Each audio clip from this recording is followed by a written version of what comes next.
First, I'm going to call this meeting to order. The first order of business is to pledge allegiance to the flag. I pledge allegiance to the flag of the United States of America and to the republic for which it stands, one nation, under God, indivisible, with liberty and justice for all.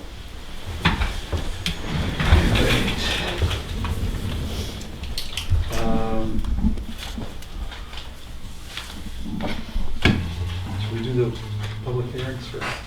Yeah. Okay. Got a couple of public hearings to do.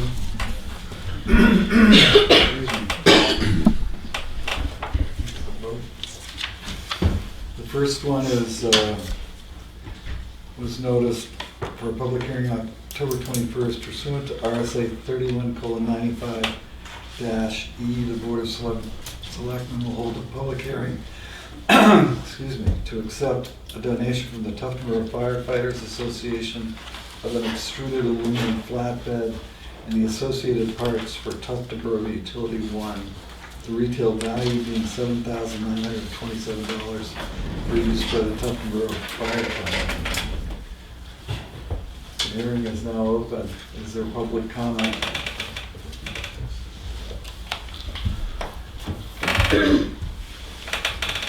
Wow. This is the flatbed. Picture? Yep. Anything else? I'm all set. I'm gonna make a motion that we accept this gift. I'll second. All those in favor? Aye. Aye. Thank you. Aye. Okay, the next public hearing is pursuant to RSA 31:95E. The Board of Selectmen will hold a public hearing to accept a donation from the Tuftonboro Firefighters Association for the replacement of the polymer plastic protective coating on Airboat 2. Airboat Boat 2. The cost of the repairs were $14,942.44 at Kimball and Doobie's Garage in Gray, Maine. This boat is used, I don't know who did that typo, by the Tuftonboro Fire Department. Public comment? Do you have pictures? Yes.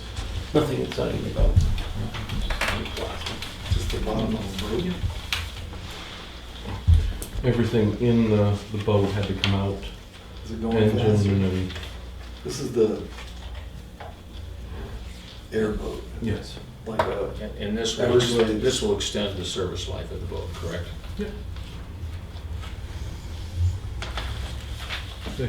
They did find, obviously when they took everything out, they found quite a few cracks and things right, that were welded, so. that's all handled with a vacuum man, right? Yep. Okay. I'll move that we accept the donation of the replacement polymer coating on Airboat 2. Second. All those in favor? Aye. Okay, public hearings are, I guess while I'm here on public hearings, I'm gonna give the public notice that pursuant to RSA 31:95B, Roman numeral 3, parent A, the Board of Selectmen is gonna hold a public hearing to accept municipal aid from the state of New Hampshire pursuant to House Bill 4 in the amount of $34,304.23. The hearing will take place Monday, November 4th, and it's so noted and will be posted. Next item is public input. Do we have any public input? Yes, sir. I don't have to go first if somebody else wants to go. Is there any other public input? And you're it. Okay, Joe Haas, you remember me from last spring. We do. And there's been some other stuff that's happened since then. Originally, I tried to get you to put in a information statement into the tax bills by RSA 76:11, RSA 76:11-A, Roman numeral 3, which empowers you to do that if you want. And that was after I think it was right after I attended the information session that John Tobin and Andrew Valinsky had in Wolfboro. And you're a part of the member of the SAU 49, the 6 towns, you're one of the 6. And I don't know if you saw it or not, but in the Granite State News, top page of last Thursday's paper is Ossipee is telling the SAU that they can only afford to pay monthly. And I was over there because Ed Como, he does the video for that town and some other towns. And he told me I should go over to Ossipee and talk with them, which I did. And I convinced them, I said, well, what the state is telling you, well, let me back up a minute. The MS-22 form goes into the DRA from the vote of the people. They say, well, this is how much money we want to operate the schools. And the state, instead of telling the DRA, instead of telling the state treasurer, well, this is how much this town wants, send them the money, they end up coming out with a tax rate, saying, well, this is how much you should charge your townspeople, so many dollars per thousand for this local school. And according to Valinsky and Tobin, that's unlawful, unconstitutional. That money is supposed to come from the state. And so there's so many, I think your town is like $4 and something cents per thousand for local education, almost $5. Then you add on the statewide, comes to $7. But it's the principle of thing. Your town's not too bad, because I guess some towns are like in the teens of dollars per thousand. And so the bottom line is they voted in Ossipee, the Board of Selectmen, the 3 women over there, they voted to write to the state saying, do not send us that tax rate other than if it's at $0 per thousand. And they mixed it up. They said, well, we're going to send that to DRA, but it's not DRA they send it. I mean, that's not Board of Tax and Land Appeals, it's DRA that they're supposed to send it to. So they got a little mix up. They're going to have a meeting, I guess, at 3 o'clock today to straighten that up and to formally write the letter. So I'm just here to let you know that maybe you could sign on with them and say, yes, our town too will back you up. Because at the bottom line of the article, it says, well, if you don't pay up, the SAU's threatened to sue them. And I'm saying, well, hey, I'm over in Gilmanton. See, that's how I ended up going to the Wolfboro one, because that was the area one for me too. And I've just been reaching out. And I got so disgusted, I ended up suing Gilmanton. So for the SAU to say, well, we're going to sue, I mean, it's already in the works. I mean, the basic amount, the basic complaint is that I have that in there. There's $320,000. That's the next payment that Gilmanton supposedly owes. They don't really owe it. They just say, well, this is how much we want to run the schools. And I'm saying, well, no, that money should not have been taxed to begin with. And all of you guys, this fall, it would be nice when you get the tax rate from the DRA to say no and send it back to them. And say that it's wrong, it's unconstitutional, what you're doing to us. Okay, I appreciate that's your opinion. Obviously, Valinsky hasn't prevailed with the Supreme Court on that issue. Well, he hasn't, but the Conval case. It's not been truly litigated, so. It has, the Londonderry case. Then no one would pay property taxes for schools if it had actually been litigated. So. It has, yeah, the Londonderry case of 2006, pages 8 and 9 of 19. If you read it, it says none of that money should, none of those tax rates shall be downshifted. They don't say downshifted, they say shifted back to the town. That's what's being done. And you guys, take an oath of office to obey the law. And the law says, Article 5, Part 2, tax rates and taxes are supposed to be reasonable and proportional. And it's not, your education of your child shall not be based on your zip code of where you live. So all as an example, he says over in Newington. This is probably the wrong forum for what you're trying to do. What you need to do is go to the legislature and get some law. Well, I know. I mean, there's 3 bills. We're not going to, we, and I'm speaking for this board, are not going to be the anarchistic movers of things the way perhaps Ed Como would have us do it, Yeah. of just refusing to pay. We're not gonna have the school system go into chaos because the town of Tuftonboro decided that they didn't believe the way the law was written was correct. So Well, when you say the law, you mean the statute, right?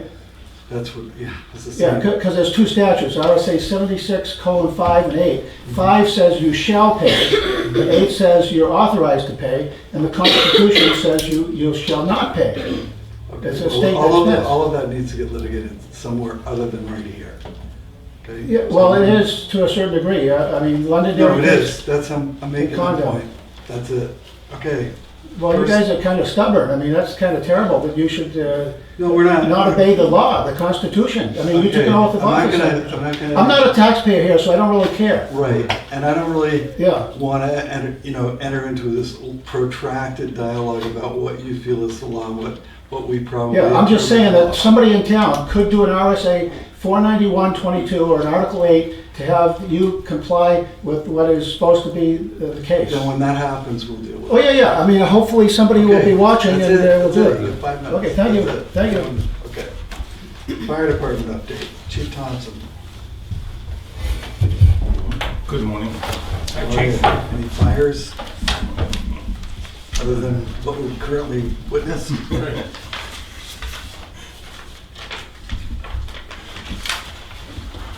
Thanks.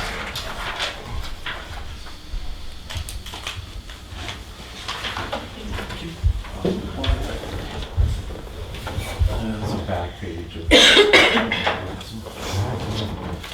Currently, we've had 158 fire calls, 250 EMS calls, 50 service calls, and 20 special details for a total of 478 for the year. 30 gas furnace inspections, 8 oil burner inspections, 4 wood/stove inspections, and 22 life safety for a total of 64. The storm that occurred on 10/17/19 didn't cause too much disruption throughout town. We've had a few closed roads, Sodom Road being one of them, and that road stayed closed most of the day due to a pole broken from a tree, taking the tree and wires down. And I got Once- notification, I'm sorry, Yeah, go ahead. the co-op's gonna do some tree trimming, Okay. so I don't know when they're gonna start, but I guess. On Sodom, as far Well, as that goes. I just got notified for Ledge Hill because that's where I live, but I'm sure they're gonna do more than that. Sodom Road during the storm seems to be the hot spot for the trees coming down as far as it goes. So several of the other roads were blocked by with trees that didn't involve wires in between the highway department and ourselves. We got those opened back up for emergency use and people to pass through. Any areas where New Hampshire Co-op needed to address, they were coming off and until Co-op, take care of them. Members of the department, fire and EMS, continue to train on a weekly basis. Members have been attending as much outside training as possible. The department's still not seeing younger people interested in joining the department. I have given out a couple of membership packets and have not seen them come back. The time commitment seems to be the number one issue for most people in today's world. I've been working to complete the emergency operations plan with Rhonda Thompson. She, on her 7 hours that she comes in on Monday, she's been working on that part of the time. Heidi Lawton, who's our state representative for emergency management, has been reviewing what we have completed so far, and we're almost to the end of that process for that. While I was talking to Chief Segori, he advised that he was misquoted in the newspaper in reference to the police department needing another officer due to cover emergency medical calls. Apparently his discussion with you was about something else besides emergency medical calls. Correct. He made a statement that they were one emergency medical call away from, needing another officer with that. It wasn't because of the calls that we do on a daily basis. It was something else. It was having an officer that we currently employ Yes. out for some medical Correct. reason and then not being able to Yeah, fill schedules. or any of the other officers Right. in that particular case. Yeah. The furnace 2 at Central Station is down once again. It's been tagged out of service until parts come in. Those have been problematic from day one, Yes. haven't they? And, we've done everything that we can as far as they have been covered under the warranty that we've had on them.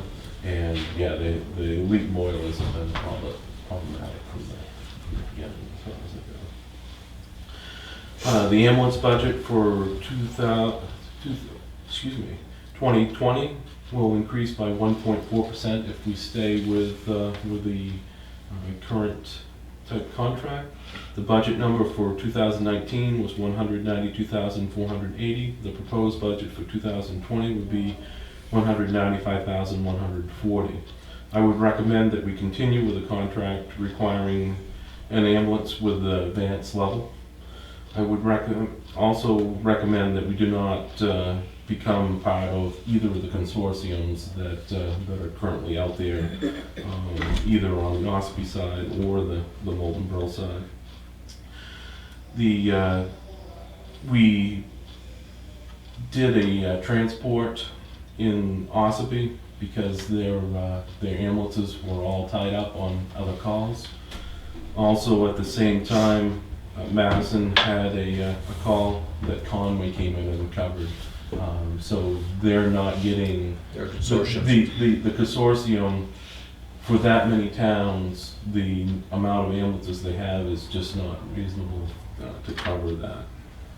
We also responded mutual aid to Sandwich on Columbus Day weekend for the Molten Pearl, Center Harbor, Meredith, the Sandwich Consortium. We did not transport on that particular case. We were covering their area until our ambulance could get back in service because all of the rigs were out transporting. The flu clinic that was held at Central Station by Health Trust seemed to be well attended. There was 29 people that had passed through. Do you have anything else as far as for me that needs to be addressed? We done the fire budget? Yeah. No. I've What are we doing? got, whenever you say that it's time This to afternoon? do it. Well, maybe. I've got a couple, I am waiting for an estimate on computers and a couple things on buildings as far as that goes, but I can be, Yeah, let's see if we can't get something together Monday. okay. That'd be nice, just to move that ahead. Anything else for the chief? Almost covered it. Very good. No, thanks, Jim. Thank you very much. Have a good Thank you. night. Have a good week. Library Capital Reserve, is Chris Sawyer here? Yep. There she is. Good morning. Good morning. You're up. Do you mind if I sit this way? Because I think I've got some interested parties here, so I can face everybody. Would you be opposed? Sure. So wherever you like. Thank you.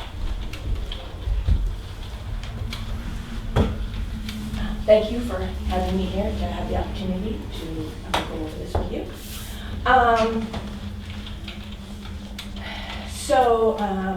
At our last meeting, Pete Slusky, our treasurer, communicated to me that maybe it was you that had said something about being some funds that hadn't been released from the capital reserve fund previously. We did some research, and the only thing that we could find was back in January of 2019. I believe there was some discussion in the minutes, and those minutes were provided to us about having some money released from those capital reserve funds. Well, unfortunately, the request was never made to the trustees. And that being said, and that was there was 2 months between, I believe the date of the minutes was January 4th, and then we had our town meeting in March. And what happens is, when the vote took place in March, that particular vote superseded any previous authorizations for the capital reserve fund. And the Department of Justice makes it very clear, and we go to continuing that every year. And what happened was that money should have been requested prior to the town meeting.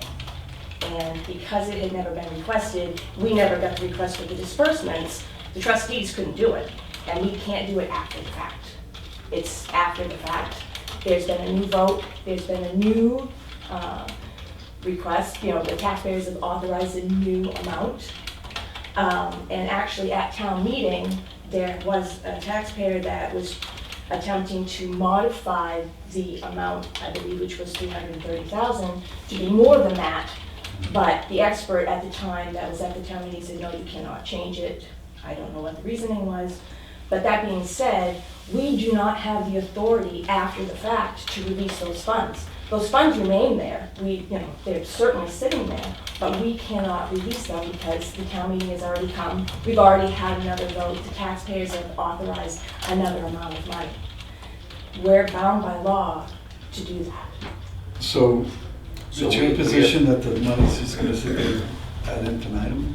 Well, the solution to the problem, first solution would have been if that amendment, if that amendment had gone through, I wouldn't be sitting here talking to you because all that money could have been released at any particular point. That didn't happen. That didn't happen. The alternative is, next town meeting, to ask the taxpayers to please release the rest. And I would recommend that maybe very close to town meeting, if the selectmen are going to put forth this warrant article, to contact the trustees to find out exactly what the amount would be, because those capital reserve funds do compute interest. And so there's extra money in there. And if you could get it so that we could get more of an exact number, then of course those monies would be able to be released. But, that's not our money to discretionarily disperse. We can't do that. Now, my recollection is that the governing body is our agents to disperse from this capital reserve fund, correct? Only to what the taxpayers authorize at the meeting. The problem is that you were 100% correct until the town meeting happened, and that's when the number changed. So we were authorized at the prior time. Prior town meeting you were. This one, it's not just, this was a So we need to- definitive number. If there was no definitive number, you could have continued to be the agents to expend as necessary, but because at the town meeting, the taxpayers decided on a specific number, that's where the fly in the ointment is. For example, prior to this, remember the capital reserve fund was for just a new building. The taxpayers had to authorize and change it to be a new building or an addition. You couldn't just mungle the fund, you couldn't change it. That's where the fly in the ointment is. If there was no specific number, that would be perfectly fine. But that's unfortunately, Well, you can't create a warrant article for a capital project without the number. right. So that's a moot point. Mhm. I think we need to get a little better legal advice. My feeling is that an act by the Board of Selectmen or a vote by the Board of Selectmen is a vote by the Board of Selectmen. If there's a clerical miscommunication or lack of communication beyond that vote, I'm not certain it matters. I mean, the DRA may think it matters, the Justice Department person who Chris talked to might think it matters, but does it? I mean, I think we need to get a little more legal foundation. I mean, we're gonna have to do one or the other. Either figure out a way to get the money currently through a legal means, or create a warrant article. Right. Unfortunately, like I said, it's not something that the trustees have any control over. This is what the law states. Right, and what we're saying is that, in our understanding, is at odds with the way the law's written. So we just need to get some clarification on that, Yeah. and determine the way to move forward. If someone who works at the town office as a clerical person has a miscommunication or lack of communication with your board, does that throw everything into a monkey wrench into everything? It just seems as though, Well, it was a 2-month time span between from what we can see, what you had voted on and the town meeting. Nobody contacted the trustees. Nobody said, hey, we need a disbursement of this X amount. We never got any communication whatsoever. That was a 2-month time span. okay, So we'll look into it. certainly, the only other thing that I would like to bring up was, I don't, the way our capital reserve process works is, for example, you need to have an amount come from the capital reserve fund. We just don't have that money sitting in an account that we can instantaneously send you money. What happens is you get a voucher, you must pass that into the trustees. The trustees, and actually it's Pete Slusky, our treasurer, he immediately processes that. That gets processed by us sending the information to Bearing Point Partners, and Bearing Point Partners then does the wire transfer to an account by which we can then submit the dollars. It is not an instantaneous process, and just for your information, every single time the selectmen have given us a request for a disbursement from the library trustees fund, we have immediately acted upon that. There has been no delay by the trustees, and actually Pete has come in numerous times on his own time to process this. There was some saying that we were holding up funds. The trustees do not hold up funds. We How long certainly a don't. process does it average? It's usually, if Pete gets it, and he's usually very good, it's usually about a week, maybe a few more days. You know, it Is that immediately because of goes. the way the money's held? Yeah, the money is held in our investment accounts through Bearing Point Partners.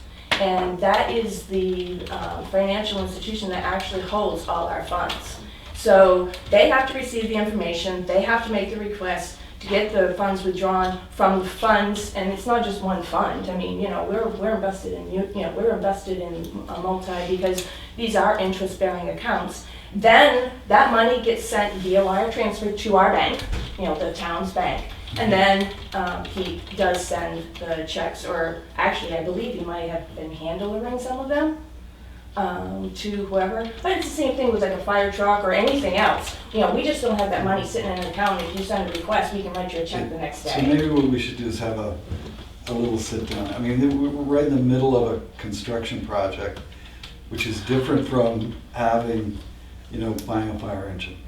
So if our needs are more instant than what our current fund structure is allowing, then maybe we need to contact those holding our funds and rearrange that so that the funds are more instantly available. Well, it doesn't, it's a moot point. The $330,000 has already been spent.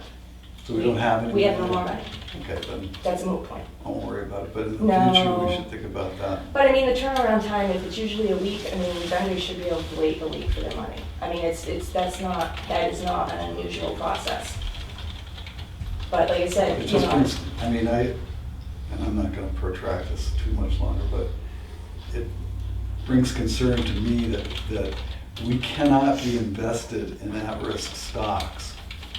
We It's- can't do it's not, that. it's, So whatever the investment vehicle is, needs to be pretty bulletproof and a marketable security. mhm.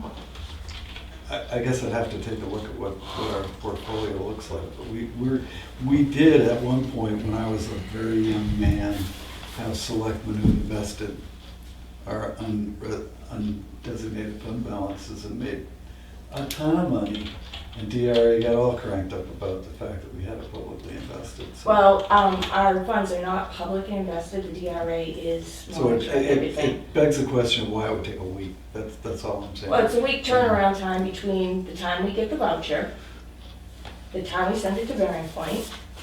They turn around and wire transfer. It's not an instantaneous process, you know, and like I I said, don't you think we're know, looking for instant, I think what we're, and as you say, it's a moot. it's a but- moot point. But, you know, we were looking for a few days. Mhm. A week starts stretching, you know, anyway. Well, All like I right, so we don't said, have any money, so we need to figure out what we're gonna do with a little bit of money you got left from the previous warrant article. And that's all the money that's involved in the library for. that's all there is. There's no more. The $330,000 has been spent. How much money are we talking about in the previous? I don't Ballpark have figure. I don't have the exact number. I'd have to talk to Pete. But like I said, you know, certainly if the warrant article could have been amended, we wouldn't be having this, and we could have just been Sure. spending it. Okay, All right, thanks, Chris. have a good one. You too. Okay, library budget update. Gordon Hunt and Chrissy Sarles. Well, it's Christie. Or do you want to go into the caucus before you go? Well, no, this answers Lloyd's question, I think. The fund snapshot for the trust of the library fund. We're looking at about 81,400. It's still left. Okay. That's the principal and interest. Do you want us up then? Sure. Sure.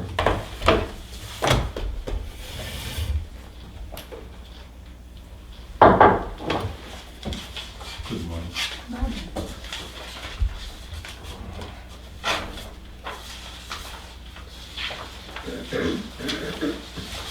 Did you get a copy of this, Christine? No. Would you like one? Sure. It's probably easier for me to look at the way I do it. Do you want it? It's up to you. I don't mind. No, that's okay. Okay. It's only 2 lines anyway. Salaries and then the rest.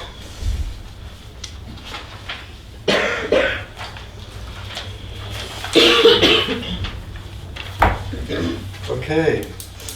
Library budget. Oh, we're doing the budget first? Well, you can do whatever you like. Doesn't matter to me. It's really up to you. We can start with the budget.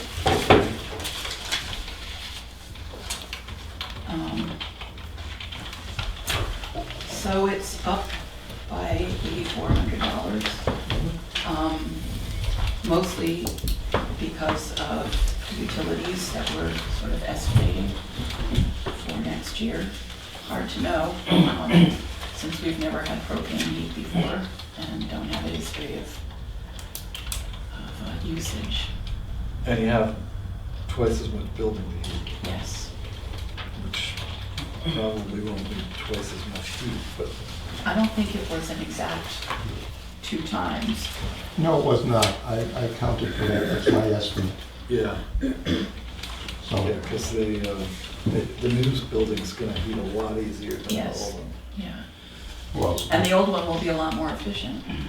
you know, that follows the same line of reasoning. You look at the electrical numbers too. Okay, obviously, we're gonna be lighting twice as much building, but that's gonna be mitigated, we hope, by the fact we're switching everything over to LED. Right. But it's a moving target for the first, certainly the first year. It could be up until the second year, because you're not gonna really know what we're doing until we go through the second winter as far as the heat is And concerned. we have central air going in as well, Yes. Yes. so, That might actually lower our summer I electricity get, costs. Yep. I get to reiterate what I told the fire chief about his furnaces. You need to, what's the word I'm looking for, Bill? I'm sorry, I don't know where you're going. Commission these buildings. I mean, I look at the Superior Court in Ossipee was never commissioned. It's never, the heating and air conditioning's never been right. You know, you never know what, from one day to the next, what's going on. The nursing home, on the other hand, was commissioned. We got a lot more, we're getting all the efficiency out of the systems that we can. So I would propose that you commission a building, but I don't know what that means. it means that you have someone come in who's HVAC engineer, and they balance the system so that your air conditioner and heater, which are gonna run simultaneously sometimes, are working correctly, and that the controls in the heating systems are all working correctly. The lighting, if you get automatic lighting, that's all working correctly. So it just, you know, I mean, you don't need to do blower door tests and all the rest of that, but it just makes it simpler going forward. I mean, they've had nothing but trouble with the furnaces up at the fire station. From day one, so. And you're gonna find that trouble I don't probably know what's a week being after selected the- here, They're not. let's not use the same one that we use at the Well, fire I would have station. run that by, And Right. your Yeah. furnace always breaks a week after the warranty runs out. It's nice to find the issues beforehand. Sometimes those issues are because of the way it's set up. So just my advice. At what point does that process happen? At the very end. Okay. Yeah, at the very end. When you're, basically when you're ready to take the keys to the Yeah, when building. we set sail with the whole Yeah. crew. Okay, so there's an inspection. All right. The largest line item in our budget, of course, is salaries, always. And actually, this year, our salary line is $17 less than it was. I mean, for next year, $17 less than this year. And that's because of the difference in weeks. 53. Yes, in weeks, and also because 4 of 6 employees are at the top of the pay scale. So there's only the 1.7% COLA increase and no merit staff.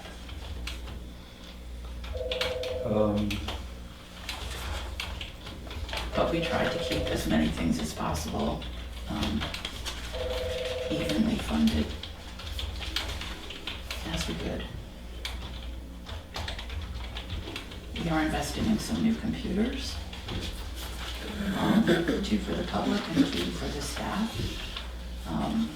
One of those staff ones can also be used by the public.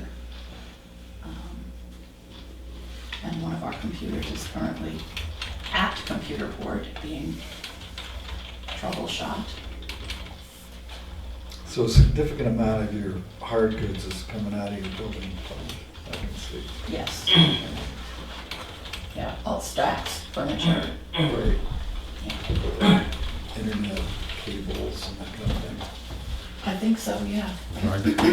The, Yes, the cabling for For the the cabling, network, computers, yeah, that's network all cabling, coming out. yes, yeah. and you have with Tom on that? That's all Yes, set? yes. He's giving us the quote on cabling. We're just not sure whether he installs it or the electrician does, but we'll figure that out. And we'll have repeaters, Wi-Fi repeaters. We'll have a very robust Wi-Fi system. I'm sure everyone who has issues with our Wi-Fi system now will be pleased to hear.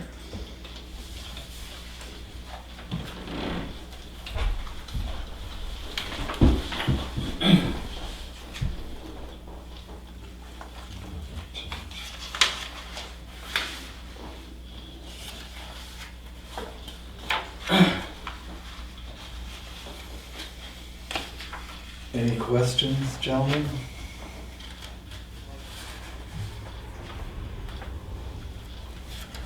Seems the donations are dropping, I guess people are worn out getting money.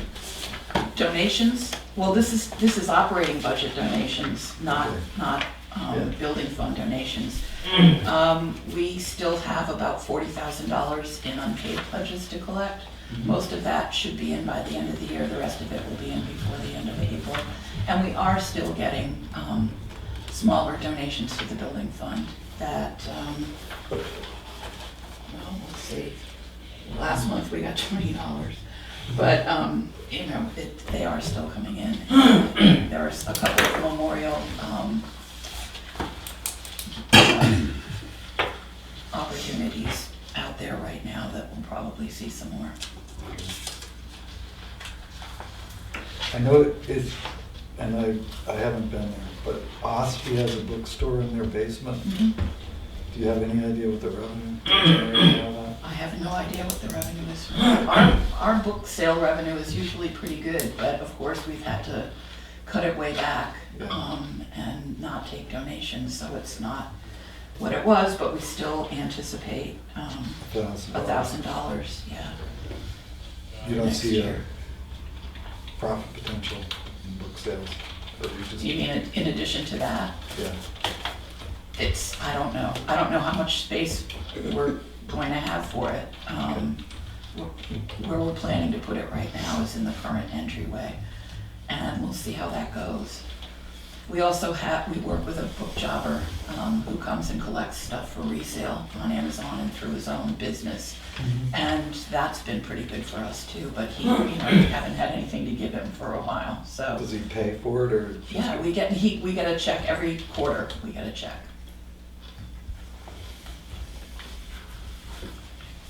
You voted on this bill? Am I voting on it? Yeah, Yeah. okay. Should I not vote on it? No, no, I just asking, like, you know, Lloyd brought up the Oh. thing this morning, it seems, I have to ask. Yeah. It's just a COLA, like everybody else. Yeah. The aggregate amount you're asking for 2020 is 225,604, right? Correct. So moved. Do we accept that? I'll second. Any more discussion? Okay, all those in favor? Aye. Aye. Nice job. Now we can get on to your Statistics. statistics. Well, you can tell that the summer exodus has happened, and our hours are curtailed, which is the background on the stats for September. We did have a really successful fundraiser put on by the Friends of the Library in September, which accounts for the large attendance figure on the patronage side. We also got 16 new patrons in September. Let's see. 3 of those were temporary Wolfboro patrons because they were closed for 3 weeks. So we got a few of theirs. And the rest, 1 non-resident, so that must be Ossipee, not Wolfboro, and the rest, 12 were all local residents. 7 of those were students, so that takes care of the first grade, which is now coming over once a week for stories and checking out books. Are they using the path? I don't believe so, because of construction. They can't, Oh, right. they can't really Right. use it yet, so they're in the road. Next to last line. On which side? Bills sent to other libraries. Oh, interlibrary loans. Okay. And actually, we have now started, they just began it in October, the new system for the state. And so it's a learning curve for everybody. And we'll see how that goes. An account week is what? We count everybody through the door for 1 week, 3 times a year. We actually did it last week. For this month, we do it in October. whatever. April, July and October. Yeah, we did it last week. I haven't added it up yet. And then we average it out for our estimated count for the year.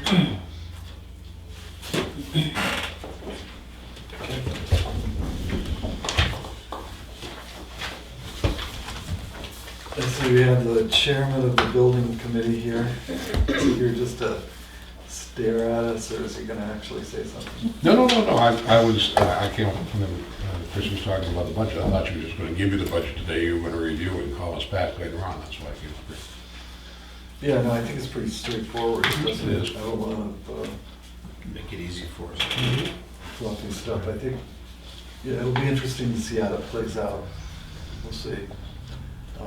As far as, Heat, electricity, Oh, that yeah. kind of thing, so. well, Hopefully we're over. we know it's gonna cost us more money, we knew that going into it, but it's Yeah, how well we can manage Manage it. manage the increase. Mitigate the cost. that sounds good. Certainly, Christie mentioned the central area, that's without central air conditioning, but I believe that's gonna be a lot cheaper than running the 5 or 6 or 7 Yeah. wall unit, window units we've been running. Correct. Over the years. And it's gonna be better insulated and Yeah, it's all work lots better. Yeah. we'll do as well as we can. Windows are going in today. Good. And they're also starting, Evans is back, they're starting to dig for the new electric line. The panel's gonna go on the side of the So building. they did get to put it on the Yes. side. Yes. Yes. I suppose- Yeah, we had a small heart attack because they put red lines right across the parking lot. And that's for the, Chrissy told me from this morning, that's for the dig safe line. Yeah, Yeah. dig safe. Which tells them where it is, not where they're gonna put it. Yeah. Right. And before and now I'm back to my corner here, but we also, at our last building meeting, voted to complete re-roofing of the old section of the building as well. And we feel there's gonna be enough money in the contingency to take care of that.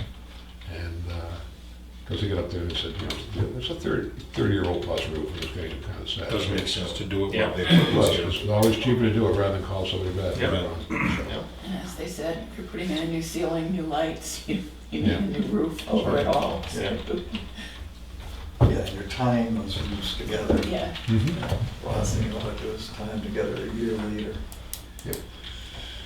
And to this casual observer, it looks like things are well enough along that by the time the weather turns, it won't impact any of the work that's going on. It'll be working inside the building. Which is why we had that discussion last January. Exactly. Exactly. Get it up and get it going and get out of the ground. Yep. Yeah, easier to work inside Yep. in the winter I than don't like to pay outside. Is it contract siding? rates and shovels. Oh, they put the windows in. so Windows siding- first, and then siding, yeah. Yeah. Okay. Great, thanks. Well, I guess, coming back to this capital reserve thing, to second what Chip said is, we need to get some further edification on it. We were agents to expend, we are agents to expend out of that fund. We authorized the expenditure in January. It wasn't presented to the trustees before town meeting because the bill did not come in until after town meeting. So, the idea that because they didn't get the bill before, even though the expenditure was authorized, the idea that they didn't get the bill before town meeting, therefore the authorization is null and void, it just, it doesn't make sense Well, to and me. the other part of it is, and I haven't reread the warrant article, but if the warrant article that was voted on this March said that all previous warrant articles have to comply with it, or whatever, it supersedes all Right. previous, then the thinking must be that all previous warrant article money Yeah, is gonna move forward into the new warrant article. If that's not the case, then, and if we were agents to expend on that old warrant article, that didn't lapse, we're still agents to Right. expend. right, But we need to reread it. yeah. Thank you. Do you want to keep this up I'm with not gonna just stop. Well, it gets built. Oh, sure. Yeah, thanks. That's the latest one I have. Yep. All right. Is Chief Shigori with us today? There he is. Good one. God, he's got his big patch on and his beard. And my beer. God, this is great.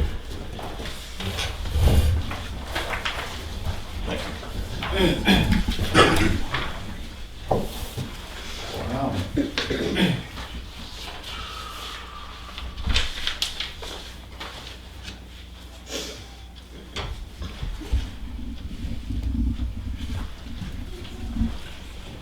So, good work on vehicle stops.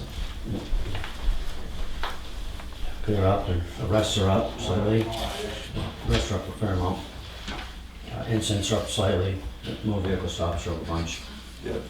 Yep. So having another officer on board is really making a difference there. Yep.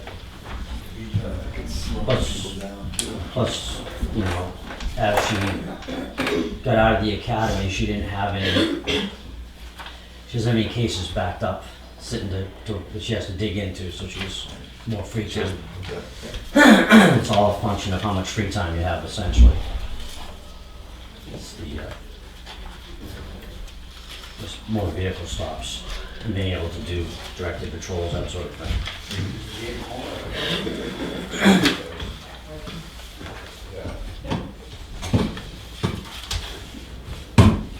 What I did is I did the budget, as you recall earlier, I mentioned, I wanted to talk about having another officer. So I did, and you asked that it be done separately. So the top one is just maintaining what we got. The next one down is adding a full-time officer, and the one below that is adding 2 part-time officers. As I prepared the budget, there's one, jeepers. My top one is wrong. I just noticed the number that's off. I have a number there for 11,000, that should be, I believe I have that down as 21,000. New equipment, The new equipment, that should be 10,000 more. so 21,000, Yeah, which is 434. 434, yep. But the reason I have it at 11 was because that was gonna be, I was plugging that number in as post-grant, if you will. In other words, how much the net to the town would be. There's, one of the things, and that was done was that, Tom had given a list to Karen of the computers that need to be replaced next year, and he said the ones in the cruisers need to be done. In talking with him the other day, though, he thought they were Windows 7, not Windows, no, he thought they were Windows 7, they're Windows 8. So he said we could go another couple of years.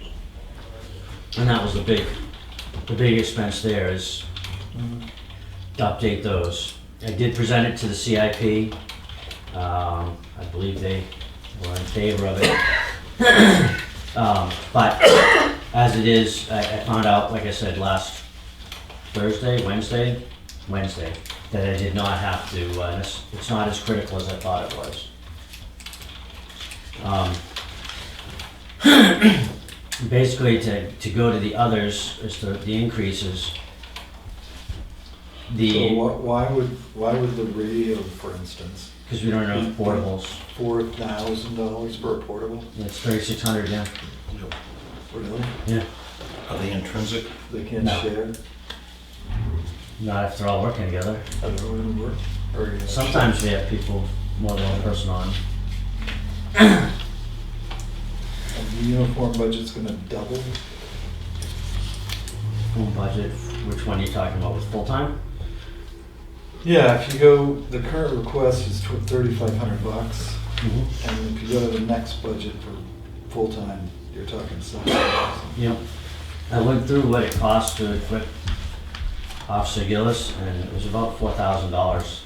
It surprised me. That's what it cost for belt, holster, all the, And do we own their weapon? yes, they're ours. And, I mean, this goes to the And whole, to go, the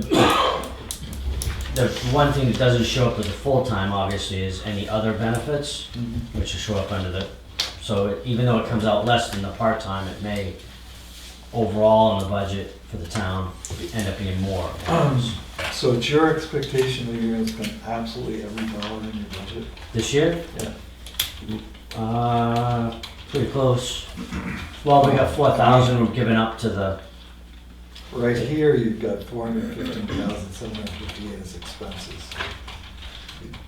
oh, I just, I haven't yeah, looked at- yeah, no, I'm sorry. That's just, I just carried the numbers over there, that's all. That's not what my numbers are right now. All right. Yeah, I didn't understand. I had,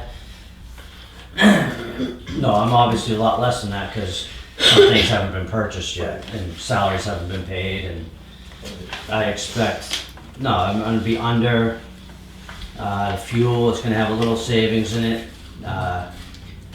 New equipment has some savings in it, but we're taking some of that to go towards the, So we can just, So, yeah, disregard that column, sorry. so adding a full-time officer in addition to uniforms and equipment, including radios for them, also requires another cruiser, is that right? Yes, and in my CIP schedule, what I was doing, But I mean, that's not reflected here, that is, right? yes and no. What is reflected there is extra maintenance for the 5th vehicle. We're due to get a vehicle next year. Looking at it this way, the 2012 Charger, my hope was to keep it as a reserve, because we've had some times where we're short vehicles and it's been a major nuisance. Keep that in reserve. Now, this is the other part about the full-time. That full-time position, I was figuring would be starting partway through the year, about 6 months. So it's not a full year of that person. but you only have $30,000 worth of increase. So So Salary. The salary is only for the half a whole year. budget. Huh? If you're going from 434, 344 to 474, so. 40 grand. Yeah. Is it 40? Yeah. You figure about 50 of it's, about 55 or so is salaries and that sort of thing. So 25 of it, yeah, about 50,000. So about 25 of it is from June, well, I assume the person will be hired halfway through the year. Because, town meetings in March, going through the process wouldn't start until, we wouldn't have someone until June. I also figured, with reference that other car, as a spare, just as when, and I'm presuming that we're not gonna find somebody certified, as we past experience. So we'll have somebody in the academy not using a cruiser for a while like we had this year. So that spare car in 2020 won't see a lot of activity.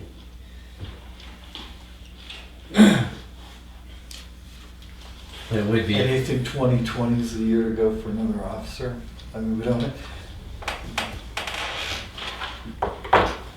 My concern is that your office is a mess anyway. And the more people you get going through there, the more stuff happens. I agree that it's not a good setup ideally to add somebody in there. I absolutely agree with that. That was my hesitancy to do it. I just know what we experienced this summer when we were short somebody at the academy. Right. I also know that it's not inconceivable we could be short again somebody for a period of time in the summer. And that means we're not gonna be able to do some of the things we've been asked to do. That's what happened this summer, you know what I mean?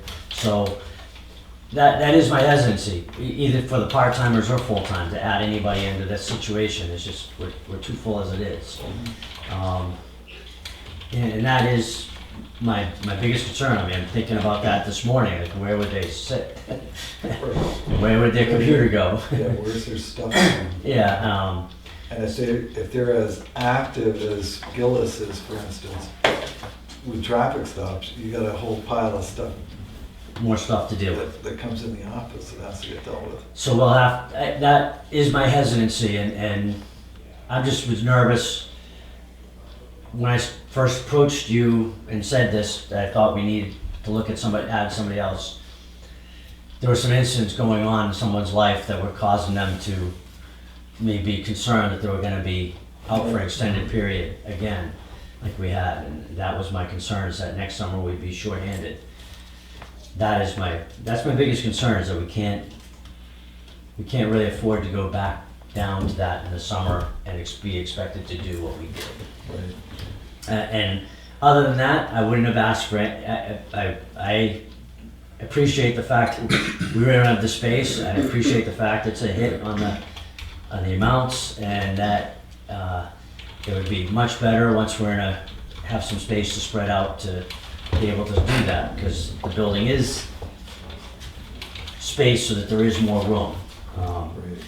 And it is, obviously, it's an increase, and it's kind of a misnomer too, because, not a misnomer, but it's only for half a year, if you will. So the next year would be Next another. year it's a full year. Next year's Yeah. a full year. Right. Right, absolutely, yeah. And it doesn't reflect the benefits that go with this for retirement and health insurance, and which are the two biggies that would add on another section of the budget. So we need to probably, I mean, everything's structured, but I think we can probably run some stuff by the budget committee as well. It would be nice to have that officer cost. Yeah, I can do that. And then, we can really take a look at what, because you can make it look pretty for 2020, but it's What not I did- pretty for 2021. Sure, so in the extreme condition, you add a full-time officer in December, Right. okay? And which It's makes very it. little. Yeah, right. But the reality is, once we're there, The next year's it's a bit, it's an And ongoing did you thing. factor So, in your academy costs? Don't- yes. yeah, going back to your third option here, the two part-times, what was your assumption with respect to them in terms of the salary impact? My assumption was there would be I think I figured it on 4 shifts, about 4 shifts a month. I did not, although I did figure that for 12 versus lesser. I assumed they'd have to go to the part-time academy, worst case scenario I planned on. And that also means extra ammunition, so that's why if you look at the training costs, it should be higher there than, yeah, it was higher there because I figured I'd have more ammunition I have to buy for 2 people to get them trained than 1 person. And going to the academy would be significant. Uniforms and firearm? Uniforms, the advantage with part-timers versus full-timers, I won't have to get as much, but you're right, the 2 firearms versus. There's still 2 people. And you're only looking at $31,000 or $32,000 for your salaries for your part-timers. Yes. Is that, once again, part of a year? No, but they're not working a full week, they're not working, I figured on So you're like 3-4 shifts a month Your The whole assumption, year, for the whole year, yeah. which your is why assumption it's is you're more gonna than find- your half year at the full-time. you're gonna find 2 qualified officers that are gonna wanna work part-time? This all sounds like a fantasy. It probably is. I mean, For $15,000 for that part-time work, I mean, for a year? it I'm not can be interested. done, but Effingham has just hired a bunch of part-time officers. They're offering $25 an hour, and they have added some on.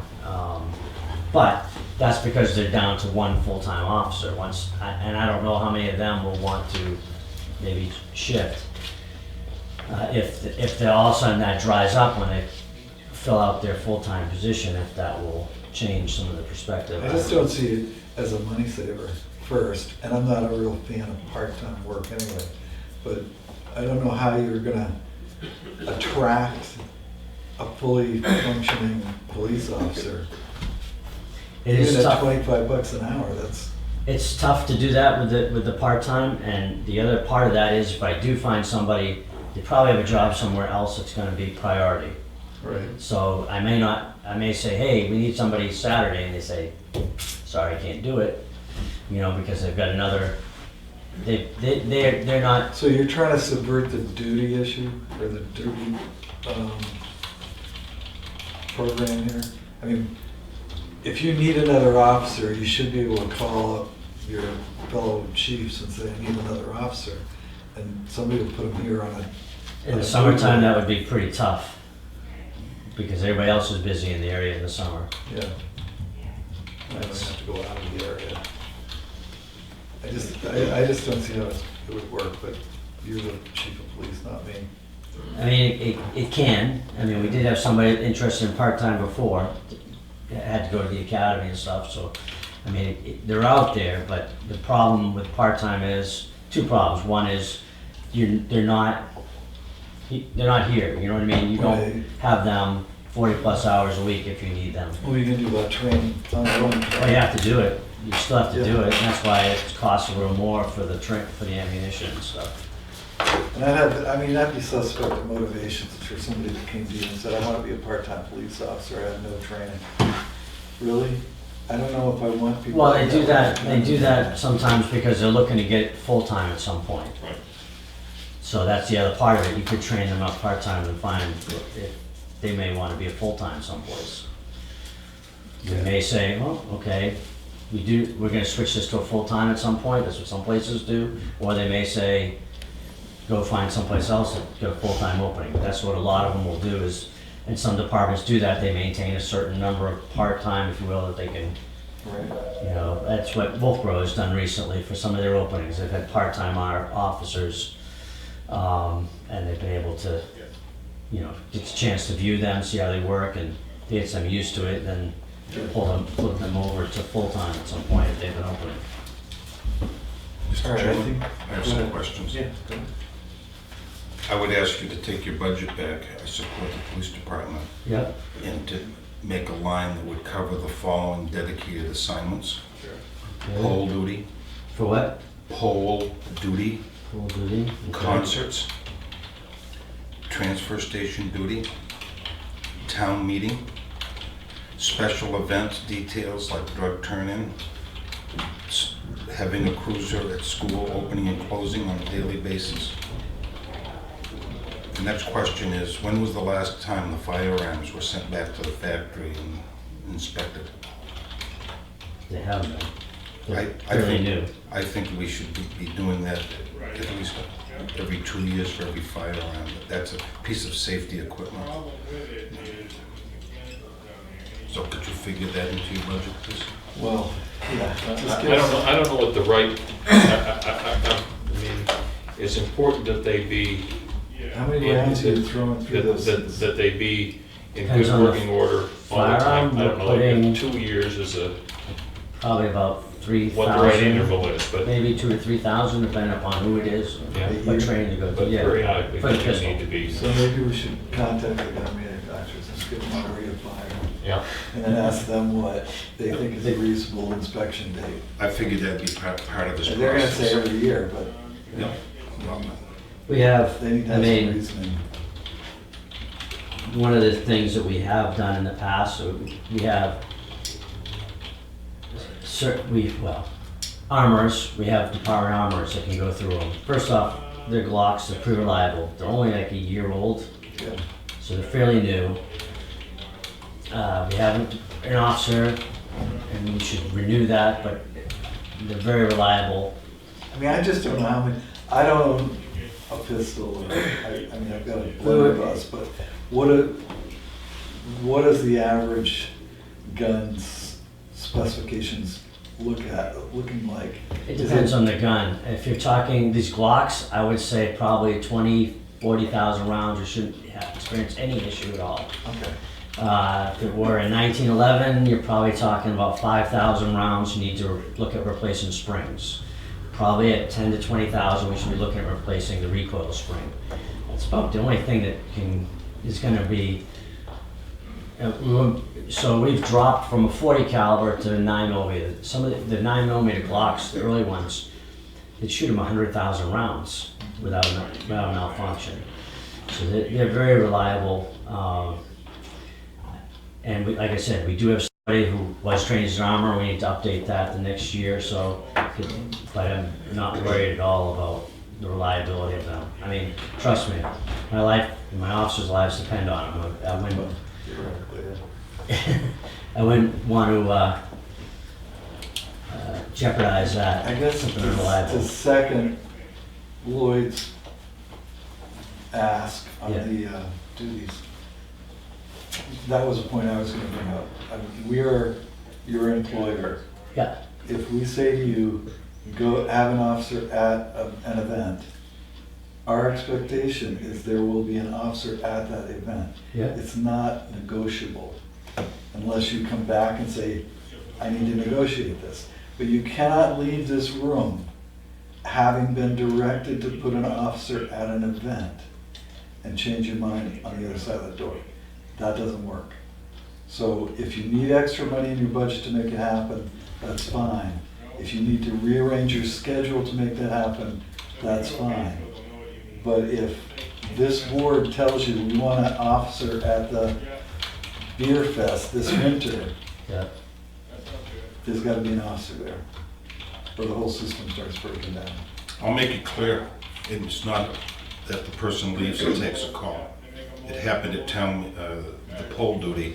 It was an incident with a weapon, and where was the police officer? You were the chairman, you weren't notified. The moderator who's in charge of that event said, I don't know where he is.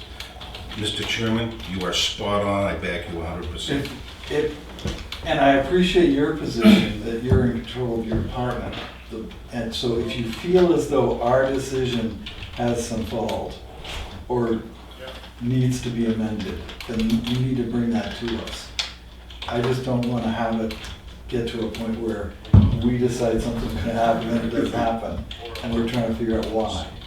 And I'm willing So we're to, answerable So for I what guess other the and I'm willing to the fund bottom it. line with respect to that is if there's a requirement for somebody, for an officer to be at a particular event or location, then that, in your schedule, probably means you've got to have an extra officer on, because you can't rely on having that officer be the guy that's on duty to handle all the other stuff, which is, Yeah, I mean, however you manage it, I mean, it's just been an issue that's sort of under the surface boiling along, and it happened as Lloyd said back at one election, it's happened a couple other times where, yeah, we'll do what we can. No, that's not how this works. It's not you do what you can. It's we say, this is what we need, and you say, okay, I can do that, or if you can't, you come to us directly and say why you can't. And that's how it's gotta be. All right with that?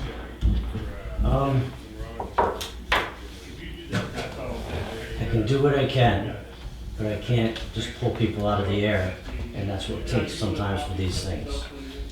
I also think we need to be cognizant of 105-2A, the statute about that. But I always have tried to do what I can, but I can't guarantee everything. You know, we don't have, we were short people this summer, the concerts are during the summer. I mean, I don't have extra people. I mean, if you want to do that So as a maybe detail, maybe the answer for that is you bring a detail in from out of town to cover it. that's, we can do that too. Somebody's, who's But I think- budget that I think coming out. just so you understand, it's tightening up the process. Yeah, That's what I'm looking for. Okay. Because you're not answerable to the people that we're answerable to. You I can, am, to some, you are kinda, but Yeah. not, definitely not as direct as we are. I get it. So, yeah. No, it's never But I don't ever said I mind- don't want to do it. I don't I've mind never said that. defending your position, I just need to know why you've taken that position. Because I don't have that extra people and I'm trying to do it, I mean, I guess that was a question I thought when the concert thing, I asked about that. I guess my question is, if there's a concert, who's paying that? Right. If I say I have somebody that can be assigned there, who's paying for that? Right. I guess that's it. The town of Tuftonboro. Okay, so it's gonna be a Parks and detail. Rec, I mean, Well- is it, who knows? You know, if we have to hire extra to do it, we'll, Yeah. you know. What I will do is, if those events come up, I will call other towns if we don't have somebody to do it and have somebody there. Okay, yeah, because last thing that this board wants to happen is have something happen. I don't want something to happen either. Right. No, I know you don't, but it not have proper coverage, that's all. This is not a criticism on Lloyd Wood's part, and I'm not trying to run your department. I will fight like the dickens to fund these projects. And it has nothing to do with 105, I'm very familiar And with it. if you think about it, I mean, obviously got the chairman of the budget committee sitting here watching, but if you think about it logically, let's go back to your ask for another officer. That was part of it though, is because we got asked to do a lot last Right. summer and we were short-handed. Let's see what detail costs there is It costs, involved. you had me checking between the beaches, up there, the Lang Pond Road, the Brown Road. There was like 6 stops all around town. And we were busy going call to call. We couldn't get them all done. I mean, that takes time, that takes people. It's, So you know, part of the way that helps everybody understand the need for additional people is when we're up against these things and we have to bring outside resources in and pay for them to meet So our how needs. is that cost being offset by another officer? Right, then we've got a real cost that's there that we are substituting an addition to force for in the future to pick up on these things. One of the challenges always is, as we look at increasing the workforce, is what the need is and how we're going to use them and those kinds of things. And it's good for us to be frugal, and I don't think there's anybody more frugal in this organization than you are. But there are times when, you know, if we have to bring somebody from the outside to help to cover these things, and again, at a concert or an event or something where we need a presence, and there isn't a presence there, and there's no problem, then, you know, we dodged a bullet, so to speak.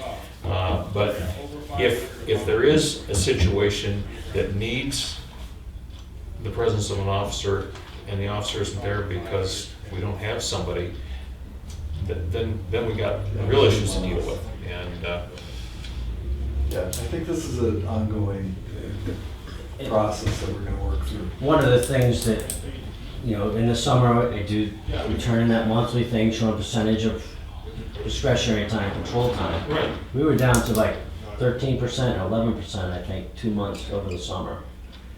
That is well below the 20 to 30% that you should be looking at adding an officer to. But, I mean, that's. And that's a particular season, so maybe we do revisit this part-time officer. and maybe there's it becomes, rather than a year-round part-time, a seasonal part-time, like the Marine Patrol does and stuff like that. And maybe again, there's somebody. They can't fill their positions. I'm not, you know, we have several things going on here, one of which is the requirement for people, one of which is the reality of, you know, if we have this need, can you have a reasonable expectation of filling it to meet our requirement? Seasonal work is always a challenge, you know, regardless of line of work, because you can fill it with people that it either fits with their lifestyle, but if it's somebody that needs a reliable income all year round, and you've got them seasonally, then they're gonna keep going until they find that year-round piece to fit in. Right. So, Okay, I have a couple of questions for the chief. sure. Did you get the memo that Boyd has asked that I follow up regarding the job performance reviews for your department, and to see when the board will be receiving them? I did get the memo, I'm working on them. I know I said it would be done a while ago. No excuse, but it will be done before, it will be done. I just have them sitting on my desk to work on again. I've I been started them, but then I set it off. I've been asked by the public, does the police current department have funds so that the duty officer can stand by the opening and closing of school starting this year? Well, I see you down there most of the time in the morning. I've done it. Here's, what I've done is I've told the duty officer during that time to be there when they're opening. Particularly was when I was asked about the opening. That is easy to do if they're not tied up with something else. Problem becomes if they're tied up with something else. I cannot see, I mean, I don't know, maybe I don't know how we're gonna have somebody come in as to do that as a duty for 40 minutes. You know what I mean? That's just not. So nobody's shift starts at 7 o'clock in the morning. Yeah, they do 7 to 3. It just becomes part of what they do. If they have something else that they have to do. And in the afternoon? Well, the school had asked for the morning. I had an. Yeah, the afternoon's a little troublesome in that it's kind of a moving target. But the school had particularly asked in the morning. And, you know, Principal Joe Patrick had asked about that, so that's what we've done. I can do the same thing in the afternoon. If somebody's available, they'll be there. And we'll do what we can, but I think to bring somebody in for 45, Yeah, that's not gonna work. half an hour, you know, especially, you know, if you're talking details, like we have 3 hour minimum, a lot of places have 4 hour minimum. You know, but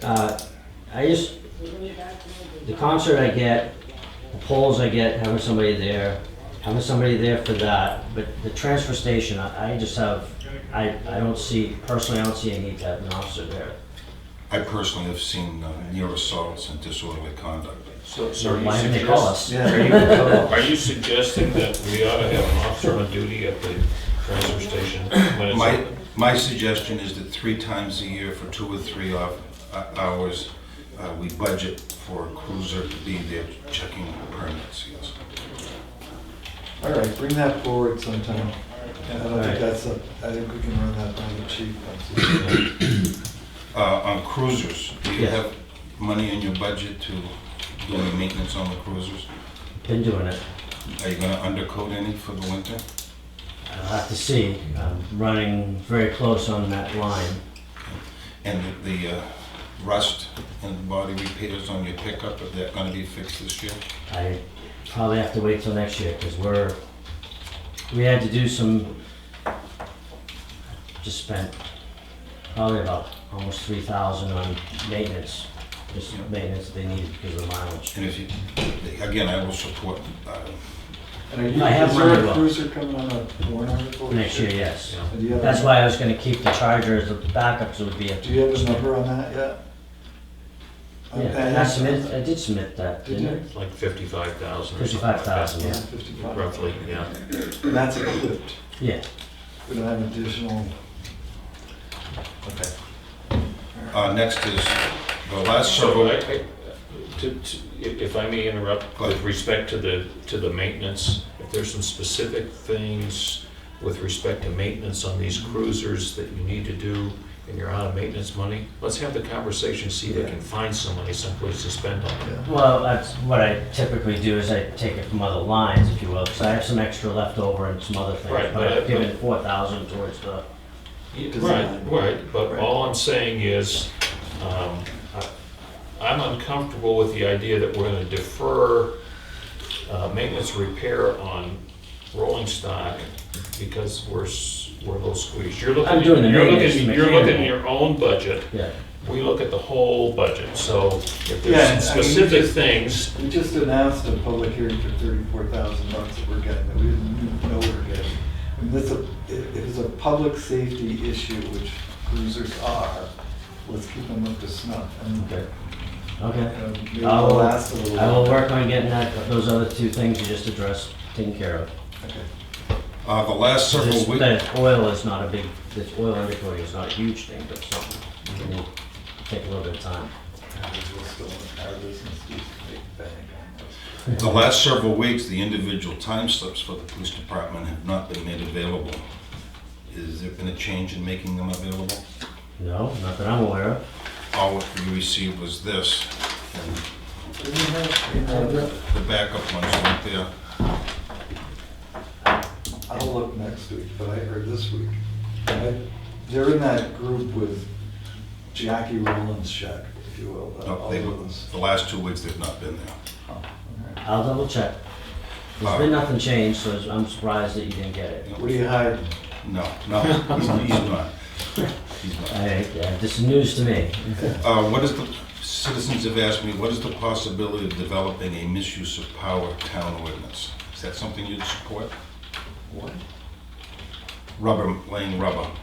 Oh, I thought you were talking about your chairman, No. or your. I guess we police can. chief. I can do it. What are your thoughts? well,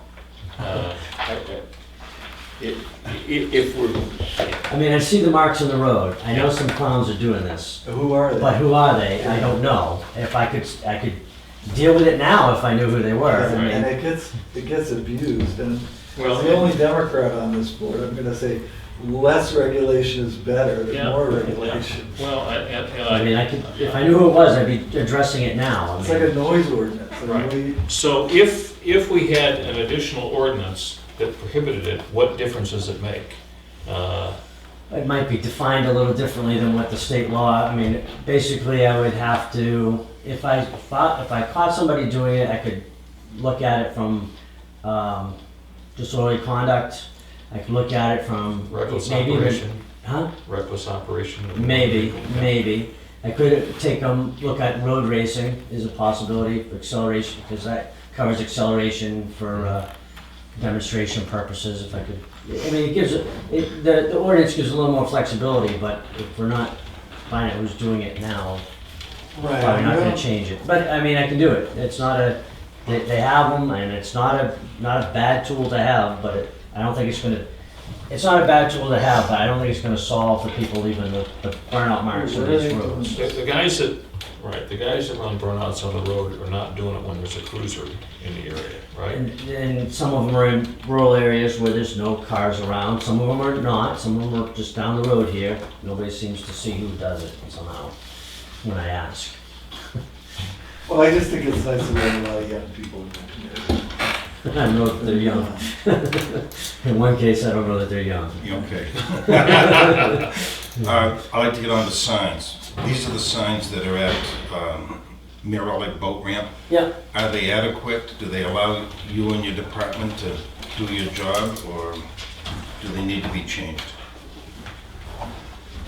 Well, we talked about changing that sign to get rid of that section that says must be parked in a orderly manner, because we weren't gonna allow any parking there.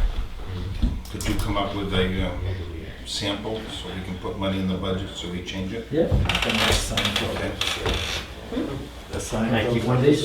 I'll give you a copy. Thank you. These are the two signs that are on Remember that guy Lake Road. that had parked at a restaurant? I Oh, pulled the yeah. vegetation off of that one. Okay. This one is, as you go down Lake Road, Yeah. there's a post, and this is back to it, and it has graffiti on it. Everybody can Are see. those signs adequate as far as the wording about docking and parking there? I think so, that's what we talked Right, about. and my question is, we just need additional signs, correct? Yeah, I guess, sure. These are the signs at the, Where are you getting these pictures? at the main. Yeah, the trail parking one, which if you wanna take that down, we can take that down. It's the snowmobile club, put that up, I'm sure. Okay, the first thing is, see the one you have in your hand there? Yes, I know. Aren't they conflicting messages? Yes, I talked to Jim about changing that at some point, so I talked to him, I saw it this spring, after they put it up, I said, which I thought we could take that sign and move it to one of these other places, like Lake or someplace, Okay. but we need to change that. Now, the other thing is, I got today, there are snowmobile trails, and I personally have no problem. Snowmobile, Snowmobile trails yep, around this parking area. yep. Yeah, they Okay. go out through the back, they go out to Lake. I have no problem with the town giving them permission to park their trailers there. Do you have any thoughts about that? I haven't, And that leads to other things. we've typically not, I've always tried to look at it from what the idea was, the intent was. The intent was so we didn't have this thing filling up with people over in the summer, especially was when it was packed. So in the fall, winter, I didn't really get, when snowmobile trailers were left there and ice houses that people take off and put there, I didn't get all spun up about it because I felt they weren't blocking the use of the parking lot. It wasn't a hardship for anybody really. So I didn't care about the few snowmobile trailers that might be there overnight. 'Cause actually, there aren't too many that go overnight. There's a few.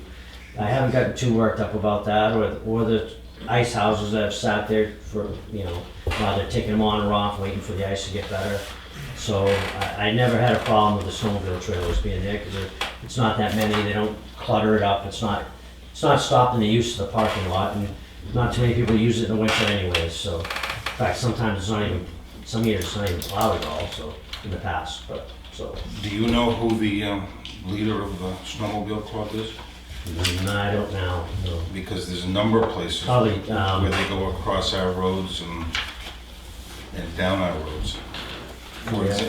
example, the neighbors tell me the snowmobiles now go down Bay Road and go on the lake from there and don't use the trail that's on.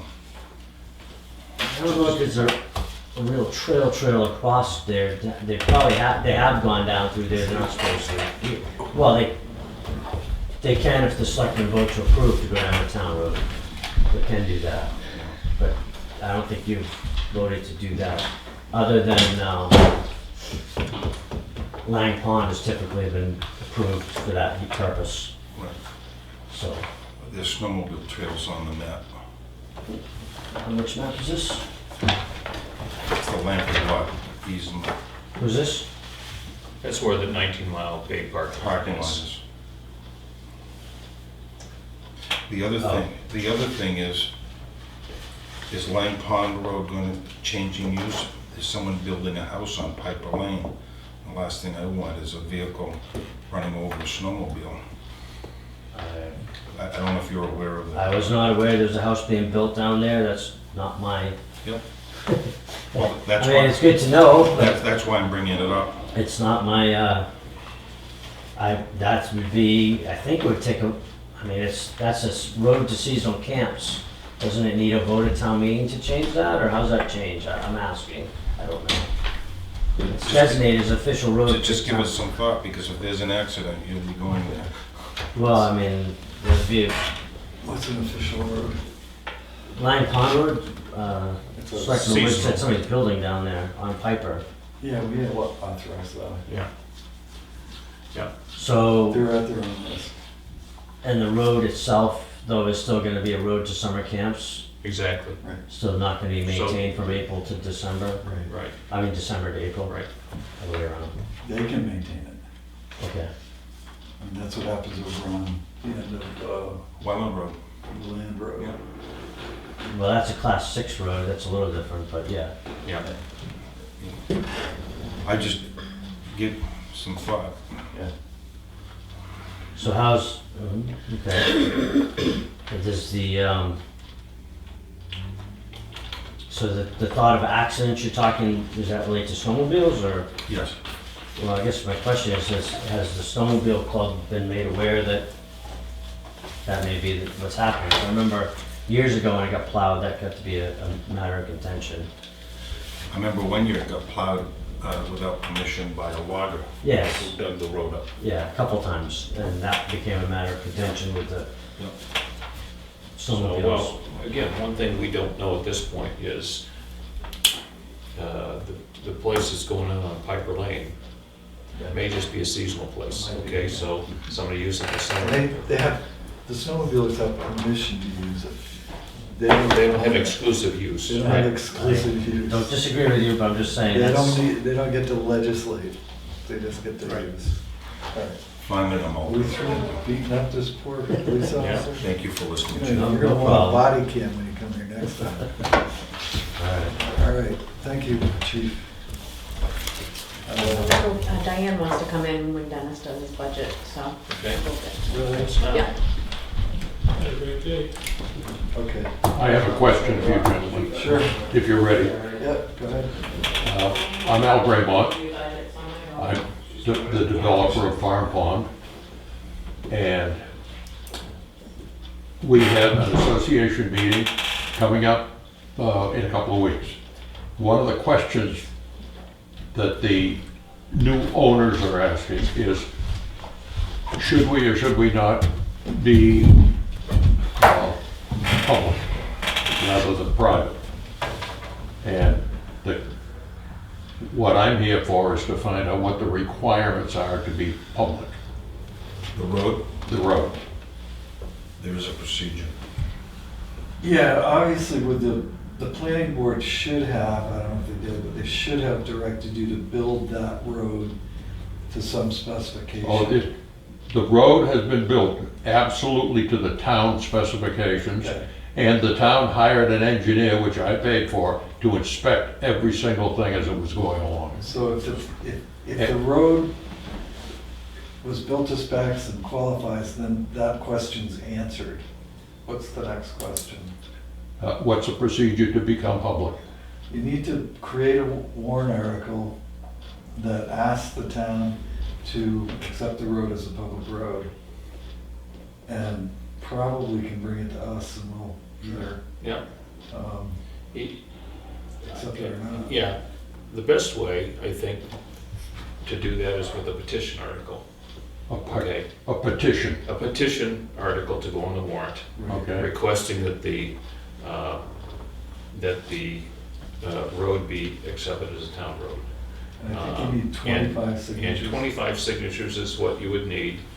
And as you put this article together, I would offer this suggestion, and that is that you consult with the town to make sure that the wording on the article is sufficient to meet the purpose.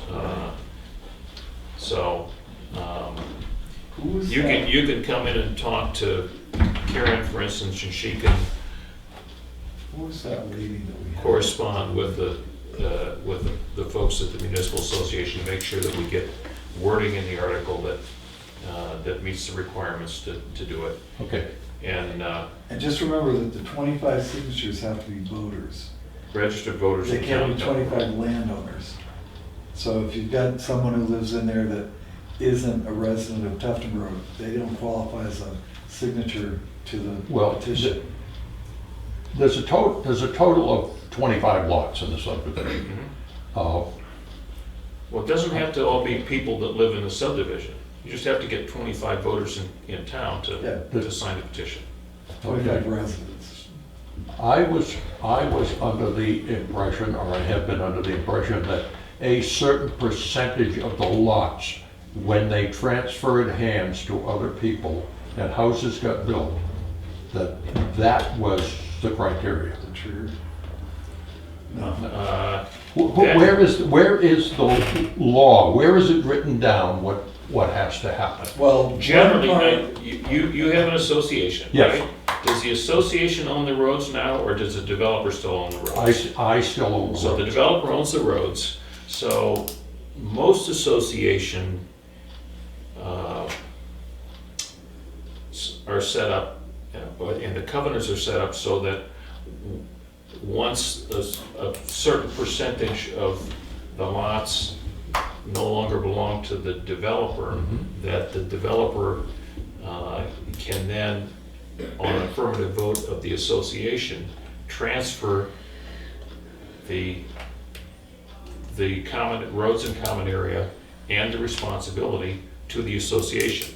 Now, of course, the association has to be a legal entity in order to take title to them. I don't know if you have to go through that piece before it goes to Yeah, town, but if you own the roads, and you still own the roads,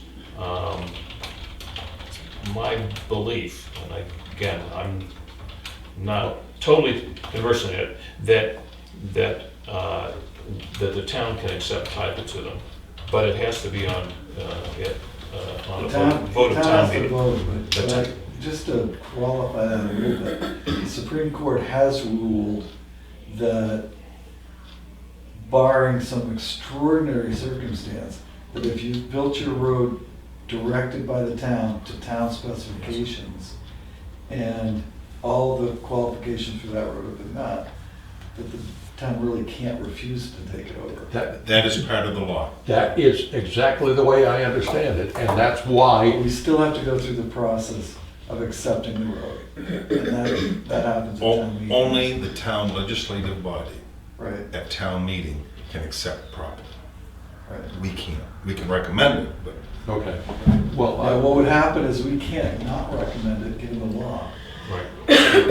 If all the conditions are met, then we have to recommend it. do I get this written down properly? A petition article to go on warrant. Yep. Right. What else should I write down? You should probably write down, who was that lady we had for an attorney back at the town meeting 2 years ago? Barbara. Yeah, Barbara Loman. Yes, thank you. Yeah. Barbara Loman. Yeah. There's a name for you. Here's a local attorney that does work. And I'm not promoting her, but I just know that she does this kind of work. And she may be able to walk you through the writing of that petition warrant article. Barbara, Loman? LOUHGHMAN. I believe. Yeah, Her name would be in the town. somewhere. We've got it. okay. And then you're gonna need to talk to our personnel about sending it off to DRA to get some sort of, They proofread it. yeah, approval from them that it's written to their, that we can actually enact the warrant Does the articles. municipal association have anything? Actually, petition warrant articles we put in as written. Yes, Yeah, but what I'm suggesting to him is he wants to make sure that the wording is right. Oh, sure. And we can help him with that, Yeah. okay? We had a petition Often- warrant article last year. that- Yeah, often petition articles are defective because the person that's writing it isn't familiar with how it has to be worded so that the state will accept it. And I think they often do that from the perspective of, well, we want to get this thing in there, but we don't want anybody to know we're doing it. We're going to go around and get a bunch. you know? So then they turn it in 5 minutes before the deadline on the last day that you can submit them. We're required to put them on the warrant exactly as they're written. If they're defective, then depending upon what the defect is, there may not be remedy. Sometimes the defect can be remedied at town meeting by amendment from the floor. But depending upon what the defect is, sometimes there's no remedy. They've gone through this whole effort to do it, and just because it's written incorrectly, it's all for naught. And town meeting is March? It's yes, middle of March. Middle of March. The 12th, isn't it? It's usually the second Tuesday, Yeah. so it'd be the 13th. It's on a Wednesday, I think, here. And Wednesday. And the petition articles are due, they're on that schedule right above your head, when petition articles are due, Diane. Yeah. No, to the right. So I think it's usually in February. It's the 4th or the 5th, right? It's in February.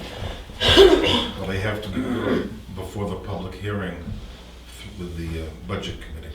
Right. There's a cutoff date there. That's what I mean, I think it's the 4th or 4th. Mhm. Well, it's around the February beginning of 4th, February Diane? is when around the It beginning of says that February. February 4th here, last day for 25 or more voters, or 2% of the total. All right, so February 4th is a submission deadline for a petition article. Understood. February 4th. Okay. Gentlemen, thank you very much. Well, thank you. Thanks for coming Thanks for coming in, Al. You're welcome. We're gonna have to move that down, Diane. All right, Parks and Rec. So You we ready? call it, Good afternoon.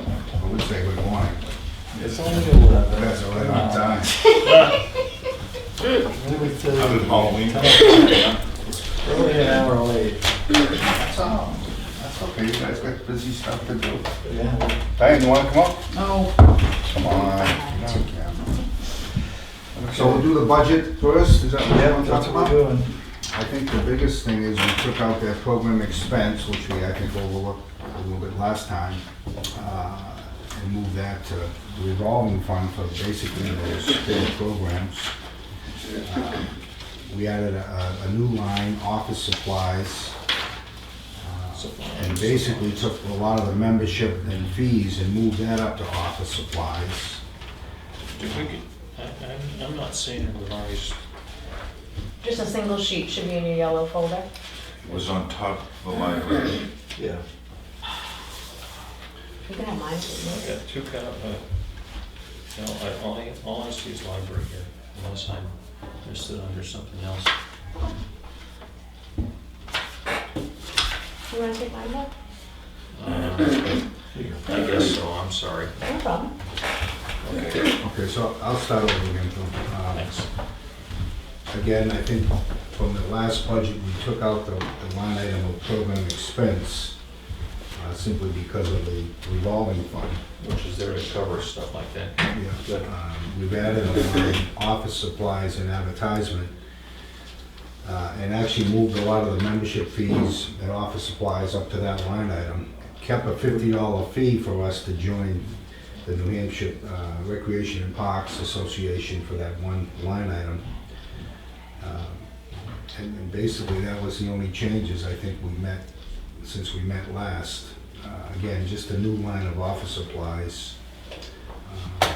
And outside of that, I think we're pretty good on the rest. yeah, because all the office supplies were coming out of membership dues and fees, and I just thought it would be easier for Dennis to see, you know, what he's got for office supplies, you know, at a glance rather than very membership Right, fees. and you can see too that, you know, the $450 for the office supplies, the Microsoft update was $275, and then, of course, our background checks on any new employees. Right.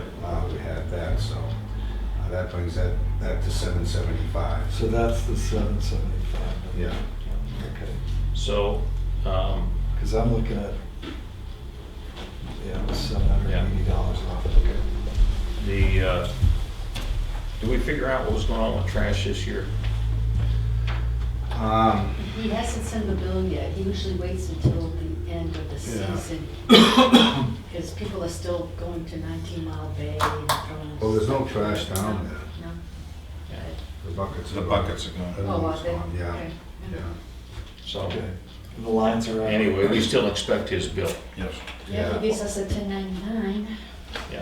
And we talked, we talked to him a about that too. I W-9, talked to yeah. him about it and he didn't. And the swim lines and all that are gone. They're Yeah. out. They've added a whole bunch of boulders down there. You see that? Yeah, they're working on it. Well, they've done the retaining. Yeah. Well, he's working, yeah, he's Wow. working on, There's some big rocks. I think what he's doing is pulling existing rocks out. He's gonna put a flat top wall in there. Wow. Okay, so if you see boulders on the beach, that's my guess is it's because he's digging the old ones out to put the new wall in. Yeah, wow. Okay, so refresh my memory as to why we added an extra $4,000 to the recreation areas from your Container. request. What's that, Yeah, storage container, the metal container we had talked Okay. about? Yeah, Maybe yeah, put it right. up at the All right. transfer station, Right. which if you look at it now, you can see it's pretty needed. And are we, And the shed down at the beach, simply has that refrigerator and the spool, and there's no room in there either, so. Right, are right. we leaving Dennis at the same pay scale or is he moving up? We raised that to I'm definitely 18. moving up. I know you're moving up. That's the top line. Okay, he's gone up to grade 13, step 2. Senior, I don't know.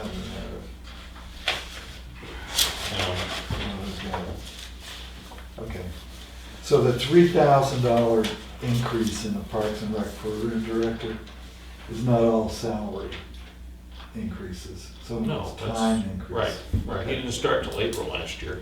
Yeah. April Fool's Day. That's I right. Yes. I'll make sure to have an anniversary. Our official holiday. Just think- Didn't you resign and then you I said did, April yeah. Fools? I took a chance. I could have Some backed chance Yeah, you don't yeah. even- Can we accept that, still accept that resignation? I think she's the only one. Oh, that's good. She was the only one that got it, because you had a good laugh. Yeah, The Oh, yeah. looks on your face. Oh, yeah. Yeah, that's right. You got us. Yeah. We have all right, so, taken the chief of police to task about events and wanting police coverage there. His pushback was he might not have the people, so do we want to go with detail? Going detail means that we got to pay another For the concerts? department to come down For the and, concerts? well, any concerts, any events. yeah. the beer fest that's going to happen this Yeah. winter. Well, the beer fest requires a detail, Yeah, that's and it. it's paid by the, They're paying for it. right. Yeah. But, Any yeah, other- so if the police department has to pay detail, then we're gonna have to pay for it. I mean, we're gonna pay one way or the other, whether it's our own officer's salary or somebody from out of town, but, So what events outside of maybe the concert would we need a detail? Well, That rowdy you- painting class we've got going on? no, but you've got the a bunch. old home day stuff that goes on. You've got, You could also have a special event. While you and I were picking up one time, people went down there and I remember had an employee function, Right, yeah. okay? Hmm. Also. So they would have had. There was a wedding reception there. Right, yeah. well, if we're, You're saying maybe we should add that to a budget? no, we're just talking. we're just talking. Oh. We're just Okay. making you aware. Right. And if we have groups that come in and use the pavilion during this season, they don't have to come get a permit, is that right? I'm not sure, I don't know. So So, they have to ask our Parks and Rec director. well, So they have to ask. I mean, as of now, there's a sign down there that you put up if there's gonna be an event. A couple people have called, we're gonna have a birthday party and Right. that type of stuff, so, no formal. so, well, I'm just thinking that maybe we need, not that I want to make things more complicated for people, but if we're envisioning events where there are large numbers of people in a private group, to where we would need to have some coverage, law enforcement coverage, that would be something that they would need to pay for, not the Right. town. Yeah. Yeah, as far as the concert series is concerned, That's us. that's us. Right. So we, you know, I've asked the chief to put in his budget what it would cost to provide a police officer for some of these events. yeah. I mean, our concern is, not that there's been problems in the past, Hmm. but we don't want something bad to happen, have no police presence at all. Right. And we had a kind of So backing up, this past summer, police was there. yeah, They were there on their own as part of their normal They, shift. they were there, right, assigned to be there.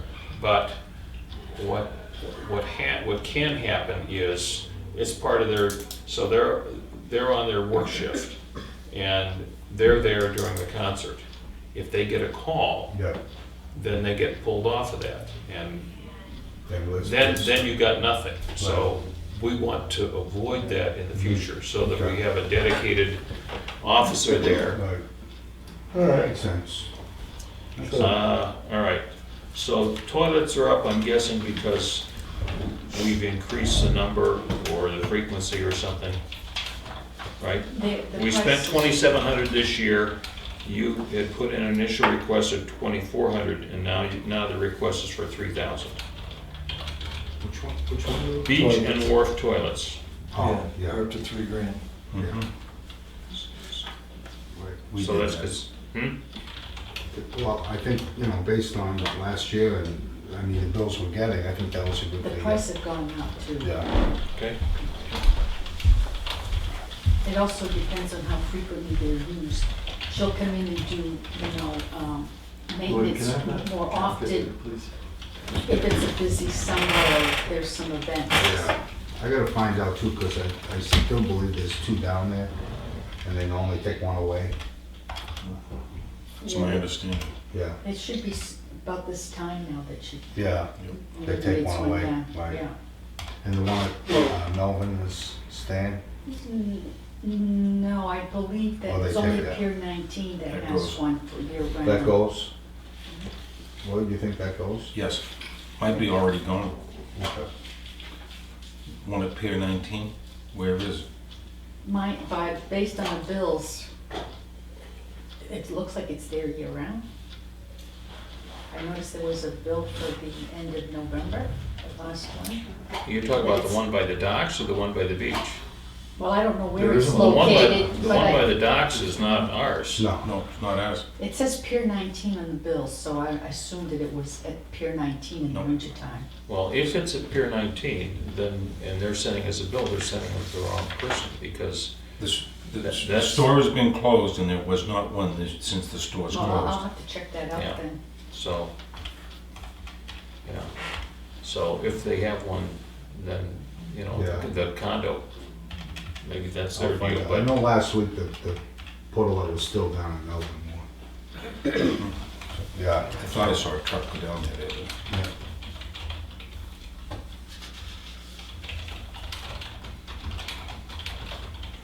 In smaller font, you have little comments. Mhm. Is it appropriate to, under the $8,000 line, it says recreation areas, to put in To explain- 4,000 to for explain maybe? container? Sure. Yeah. It just, someone will ask why that jumped up. Okay, so the major change is the purchase of that container Yes, and an increase in our Parks and Rec director's time and effort. yes. So we've got a 6% increase in the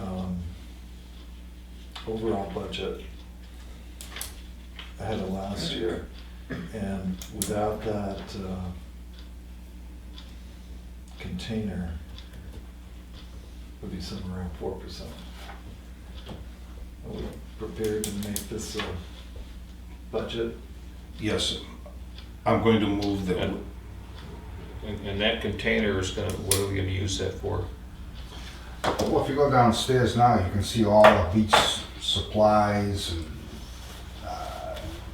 you could actually use for a lot of different things, not just Parks and Rec, I think, too. I mean, those are pretty long, tables, but Yeah. Yeah, I don't want to commingle other departments in Well- that container if we can help it, so. I mean, you got enough stuff. If we have a specific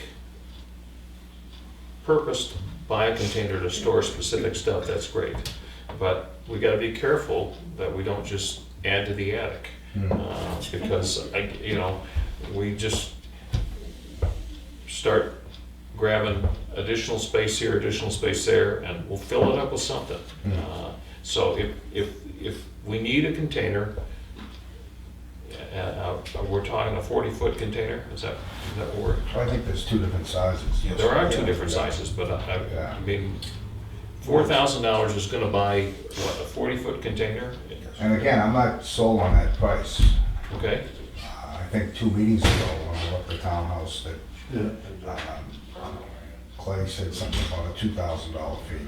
Yes. So we'll have to Quite a lot clarify of- that. There used to be a lot more containers than there are now, since Yeah. we've had this trade war, but they were pretty cheap for a while. yep, Um, I got the information from Route 16. You drove by it. I mean, I think it's, I'm I going think it's a up good there. idea to bring all of our parks and rec stuff into one place. I think it's also a good idea Yeah, to figure it's out kinda what we've got and what we Right, right. might need. I mean, there's 3 shelves downstairs full, and then the other wall is full Yeah. with stuff down there. yeah, Plus you got your picnic tables, you've got Right, Trash containers. right. yeah. the lines and. Yep. So, well, we used to docks. store stuff up in the tractor shed up on Mountain Road. Do we store any stuff up there anymore? Some of it. Well, yeah, I mean, all the benches are gone, I think, too, so I assume they're up at that barn. Some of them are. Yeah, Up where? The tractor shed opposite Phineas Graves Road. Right. So, and that's where we're putting picnic tables now? Yes. And what, how much should we extend the life of the picnic tables by putting them inside it in the winter? I know. Probably a lot, as opposed to. 5.3 years. 5.3? Yeah. 6%. Yeah.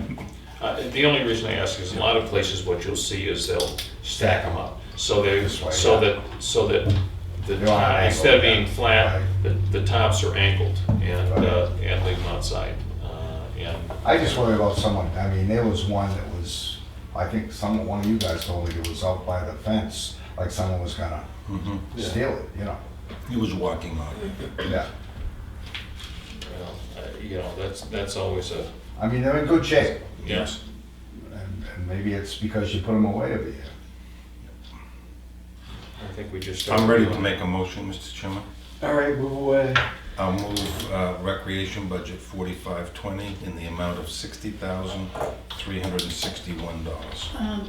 Excuse me, Yes. that does not include the Oh, $60,186, right? 61,186, correct. That would include the new budget line, office supplies, and then the $50 for membership dues. 61,186. I'll second. Is there any more discussion? Seeing none. All those in favor? All right, Aye. I have a question for you. Go ahead. Ben Mata gave me an estimate to cut the brush at the beach, as required by state law. A citizen will lug it off for him.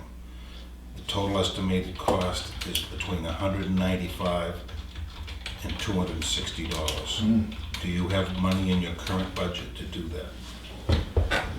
I think too, I mean, like last year, in that recreational area, most of that money was used for the school, for the 2 plots there, one being the stone dust, one being the mulch. So, if we have a figure of $8,000, it's coming here. Are you talking about doing it This fall. this fall? It's only $800 or $260. Yes, would be the maximum. I think That's a pretty good I think price. you'll do it for less. But that's, yeah. And that's through 3 lines, so you can take it But out. we talked about stuff that you can cut and you cannot cut. That's right, you can't ruin, Yeah. and he's aware of that.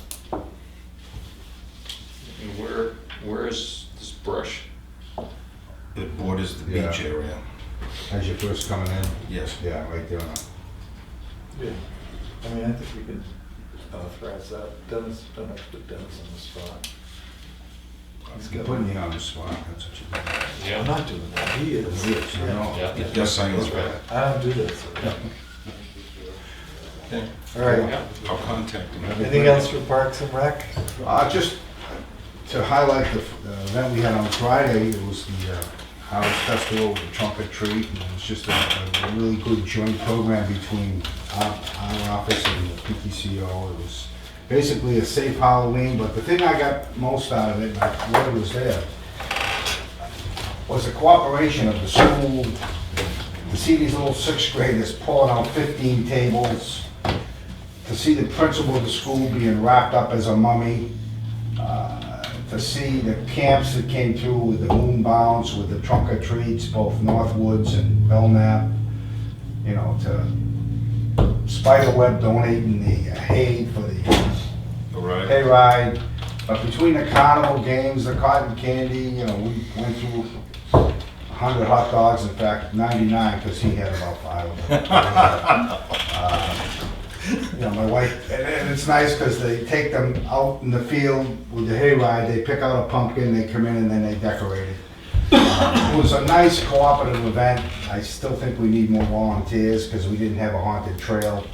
But I don't know how exact, I bet there was 60 to 80 kids there, but a lot of volunteer parents and I counted 95. 95 total. 95 kids. You did not, did you? Yes, sir. Seriously, yeah, it Yes, was I a good did. turnout. I was told it was bigger than last year. A little windy, but no rain. Kept the bugs away. And I think the highlight at the end, once all the other stuff was done, you know, they go to the trunks and get trick or treating and stuff like that. Was Did the Great Pumpkin make any appearance? the Great Pumpkin was not there, no, but we did run some the freeze dance, pass the rat, costume parade, and then the final thing was wrap the mummy, and I think they all got a kick out of those type Yes. games too. So that was a good event. We're looking to improve on that next year. And like I say, I think in this town, you could just see all the different factions coming together. You know, the janitor, just everybody came through, and it was a nice event, I think. Just to promote our paint class this Thursday, it's up at the meeting house. Still some openings, $25. I think Karen and Diane are going, but we're gonna try that out. We got our bookings for the summer with the summer concert series. We've improved to six dates, and they're all signed, sealed, delivered. And again, you know, we submitted a grant, waiting to hear on that in December for $5,000 for a Gaga pit and roller basketball hoops. Is that from the bank? Yeah. Meredith. And just again, on the lookout, people out there, we're looking for commission members and lifeguards. Contact us. So, that's it. Do you think the VOTEC is gonna do anything helping you with lifeguards this year? I'll mention it to We'll try Bruce again. Farragon. Yeah, we'll try again, but you like to get If he them. comes up with one or two, he helps you out, right? No, I know, you like to get them, you know, now or Yeah. in the winter rather than Right. come April or May, you know, so we'll work on it. Okay. All right? Great. Dennis. Dennis. Thanks, Dennis. Thank you for making a difference. Thank you. Appreciate Thanks it. for showing up. Yeah. Thanks for playing. All right. Okay, next thing is what I avoided originally, which was approval of the minutes. For October 7th.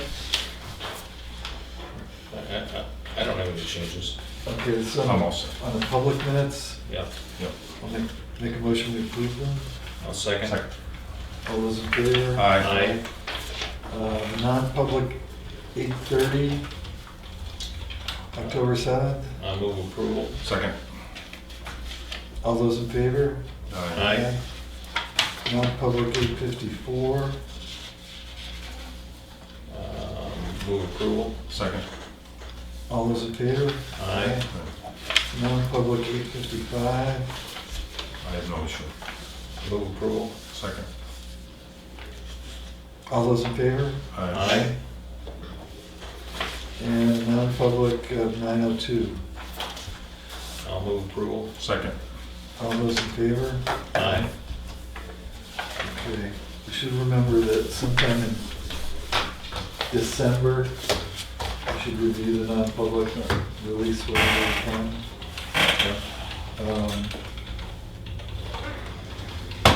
Items for signature. First item for signature is lien for support funds furnished by the town of Tuftonboro, dated December 2nd, 2013. It's hereby satisfied. I'll move approval. All those in favor? Aye. And the next item for signature is the equalization municipal assessment data certificate for the town of Tuftonboro. We're the assessing officials, but RB Wood Association is our legal people. And we are certifying with our signature that the assessment and sales information provided to us on the NH Mosaic equalization system has been thoroughly reviewed by this board and is complete and accurate to the best of our knowledge. Move approval. I'll second. All those in favor? Aye. Aye. 10, 21, 19.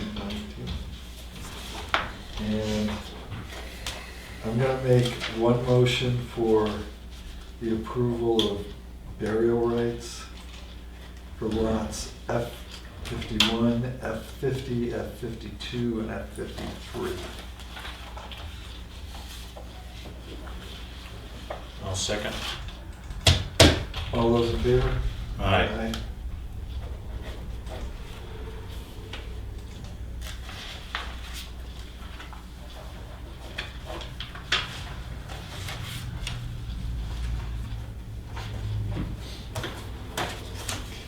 Come on.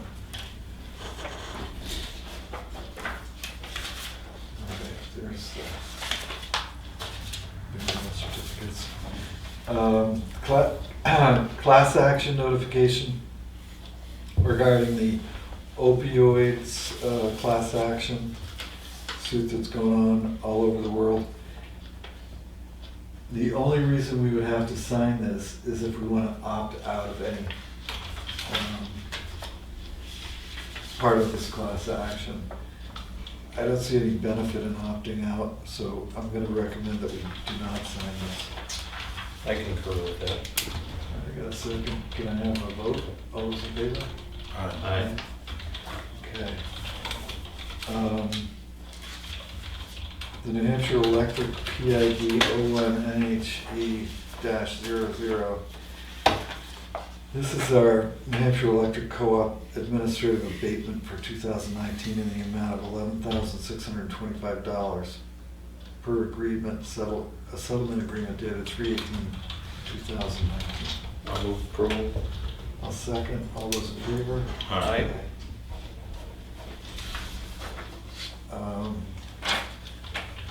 Ernest Gagney, administrative abatement. This is, I don't know what ACH stands for. Oh, it's a banking term for the transaction. It was just not, he was there, but I guess there's a process Jackie needs to do Okay, to so there was retrieve a- it, and it wasn't done. Okay, this is an administrative abatement because there's a process problem amounting to $10 charged to Ernest Gagney. We're gonna repay him. Abate him. I'll move approval. Second, all those in favor? Aye. And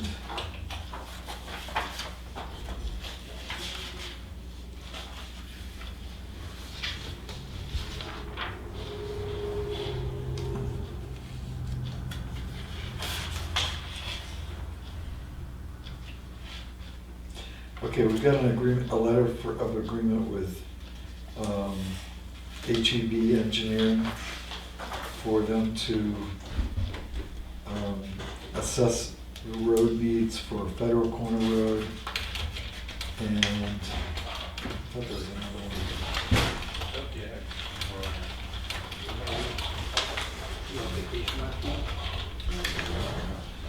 Ledge Hill Road.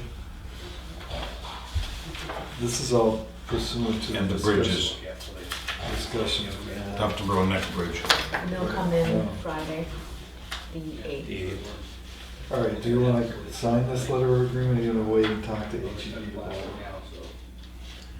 it? This is to engage them to do, Roadway assessment, sidewalk sketches, opinion of probable costs for the alternatives with a 25% contingency, summary letter, legal town selectmen to review sketches. And it's going to require one meeting, one site visit, and a bunch of electronic copies, and it costs approximately $5,500. I will move approval of that. I'm in favor with a comment. I worked with them on Second. Lang, second item. Okay. I worked with them on Lang Pond Road and I found them very professional. Okay, the same applies to Ledge Hill Road. The same conditions and the same cost of $5,500. It's a hell of a deal for the length of Ledge Hill Road. So do you want to Okay, make a so we're- motion there, Bella? Yeah, so we're talking, all right, so 5,500 for federal corner, Right, 5,500 for Ledge Ledge Hill. Right. So moved. I mean, we don't have to give them this stuff until we are satisfied with what they're going to do. But, all right, I second. All those in favor? Aye. Aye. It's only going to require one signature. Yeah.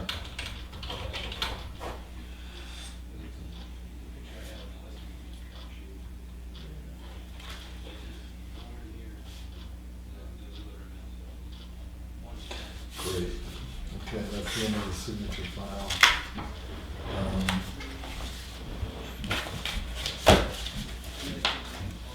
May I ask a question about where the funds should be coming from? We don't know yet. Okay. We'll figure it out. In the brush cleaning too, at the beach? The brush cleaning should come out of Parks and Rec's budget. He's got plenty of money in there. Oh, okay. Missed Yeah, it. it's only $300, Yep. so, Okay, thank you. okay. Selectmen's update? Can't remember all the things I've done. Lloyd, you want to go first? Several people have come to me and not complaining, but asking about the reval process. It says in past years, the town put out a book so I can compare my property with your property, you know.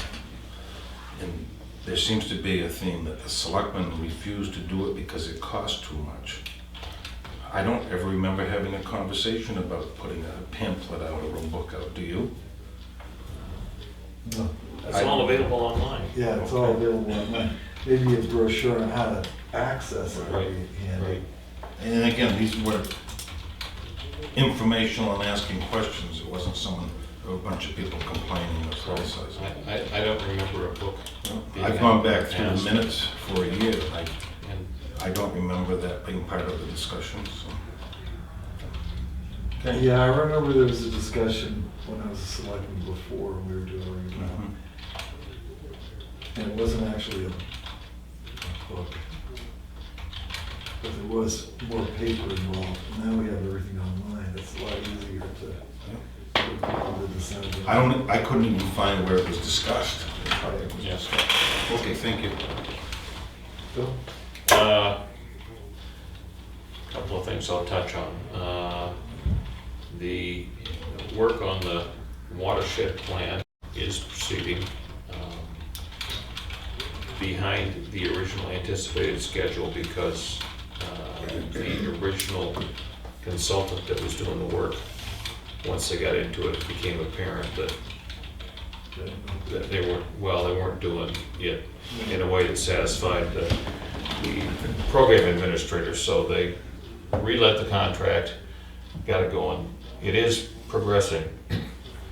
The time limit on expenditure of funds against that warrant article, which was 3 years, is the end of the year, and we probably will not have expended all the funds by then. So we will need to encumber the remainder of the funds before the end of December.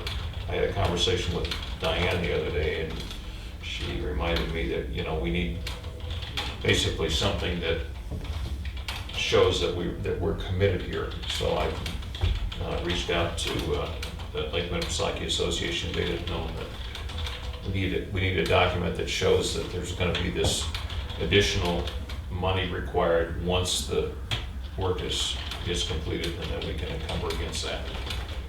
So just to make that effort known. Milford Joint Board met recently and have decided for the second year in a row that the harvesting boat that we have will remain in storage rather than in use, because the contractors that are working in the area don't want to use our boat anymore. So we're actively looking for alternatives for the boat, see if there's any demand in other areas around to use it. But in the past, the board has assessed the members an annual amount to cover basically what are the fixed costs. And we decided this year we're going to go zero. Even though we got some costs, we do have a reasonable amount of money in our fund, and we'll just. So are there storage costs involved? Yeah. That's the only cost we're going to have, because it's remaining in storage, winter storage and summer storage. And I don't remember what it is, but rather than assessing it to the towns, to keep the balance in our operating account from going down, we just decided we would take it out of that account next year and not assess the towns. Third item I want to touch on is that the Farm Island subdivision application was approved on Thursday night at the planning board meeting. It was I think the fifth meeting at which we reviewed the application, took public input, and How many lots? it's a total of 10 lots. And there was some discussion and confusion relative to the town parking lot at 19 Mile and restrictions on whether it could be enlarged if the town needed to enlarge it. There was an initial opinion offered by a local resident that the whole area outside the parking lot was off limits, was under a conservation easement. That is not true. The conservation easement only covers a portion of the Lamprey lot, and the other non-wetland area is available for expansion. A lot of discussion about parking as it related to these lots, and the fact that our zoning requires that every residential unit have 2 off-street parking places. And so there was some conversation about requiring the developer to put money up to expand the lot at 19 Mile Bay to deal with that. As one of the conditions of approval of the subdivision, what the board included was that because there's no requirement in our subdivision regulations for parking places, that it's only tied to residences, that at the time of application for a building permit, the applicant needs to certify that that there are 2 off-street parking places, that they have secured 2 off-street parking places. Again, reflecting that island property owners typically park where they keep their boat. So they're gonna rent a slip at a marina, or use a dry storage at a marina, or own a boat slip someplace. And as a practical matter, you drive to that and you take your boat out to your house on the island. And it's, I would say it's consistent with the informal way we have dealt with island construction in the past. It just sort of formalizes it for these lots. What was the vote? You mean, were there any members of the select board that were opposed? Correct. No, there were not. A lot of work went into that. Yep. So, and there's a long, as is typical with a subdivision, there are a long list of conditions that must be met before final approval is issued. But a lot of the standard conditions don't apply in an island subdivision, and there are some unique ones that are different that have been written in. So that one's off the table, thankfully. It's a long ago, a lot of discussion over the weeks about water quality and septic systems and all those kinds of impacts. And I will mention again, I think I may have mentioned it in this group before, that a current septic system built to state requirements today, installed and signed off and operated properly, is going to have less of an impact on water quality than any existing system out there that's more than Or on the a shore, year. on the shoreline. Well, properly functioning system on an island, because it's only used part of the year, is going to contribute less in a year's time than somebody on the shore. And if we talk about 10 new residences on island that weren't there before, I would submit that you can take any 10 residences along the shore, and the amount of pollution that their septic systems put into the environment is going to surpass what comes out of the new ones, just because they're older designs. We're aware of people along the shore who have ancient systems, some of which maybe aren't even systems, and all of that stuff ends up in the environment. The last thing is just a question that I have, and I'll get off my soapbox. We talked about the Cops Pond viewing platform. I think you said that there are some people who have stepped up to do that work. Do we know, is it being done? Is it? I'll ask tonight. Okay, so when we went last year to try and hire somebody to do it, as I remember, we were unsuccessful. I guess maybe we need to take another look at What I'll do is contract. I will ask that. I had it on my agenda. to ask Okay. tonight. I'm aware that there are some people that are thinking, if we can do it with volunteers and somebody who donates the materials, that's great. I don't think the cost to do it, even if we hire somebody to do it, is exorbitant, and we just need to do what we can to get it done. And to say, well, we want to rely on volunteers when they get around to it. Yeah. Maybe it's time to go a different direction. I agree with you. Not any disparagement toward volunteers and the inclusion of volunteers, but just. As Larry, the cable guy, would say, get her Yeah, done. Right. That's all I have.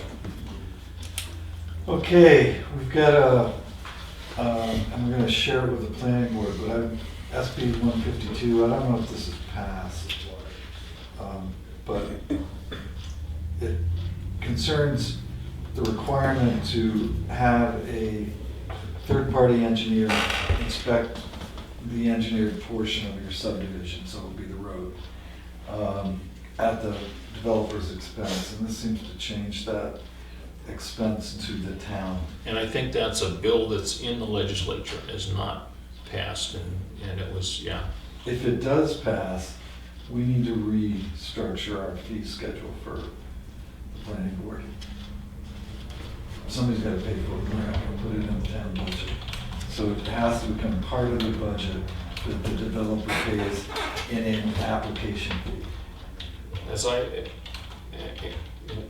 remember reading that email, Yeah. and I don't think it has to do with the cost. It has to do with the planning board.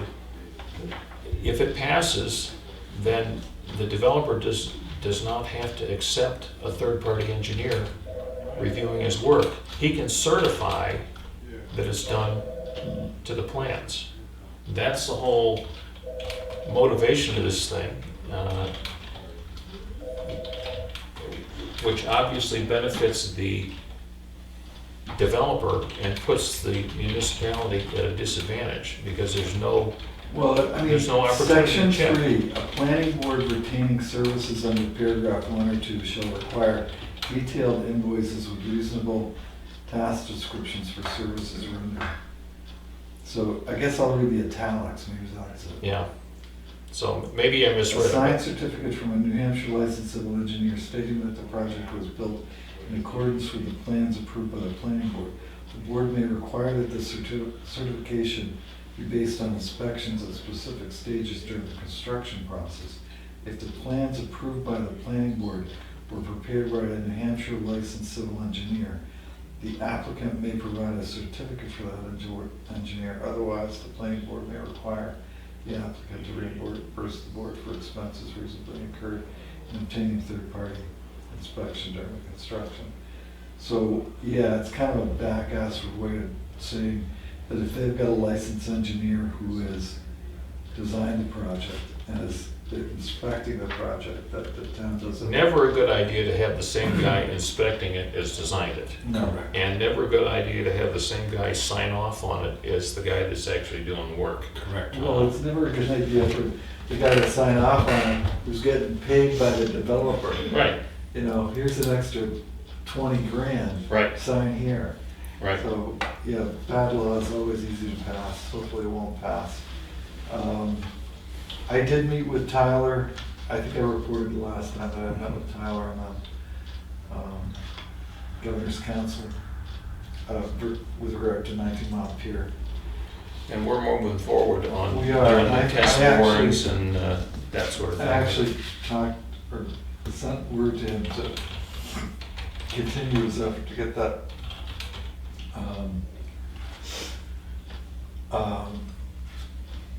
information ready for us so that we can go forward to the governor and council.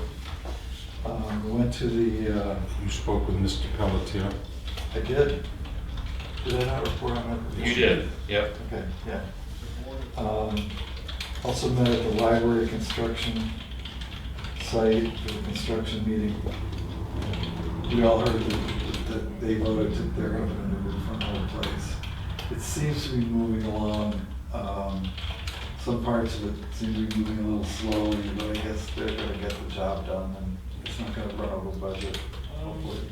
We're picking colors and paint swatches and that sort of thing. So that seems to be working pretty well. What's the other thing I did? I did something, oh. The,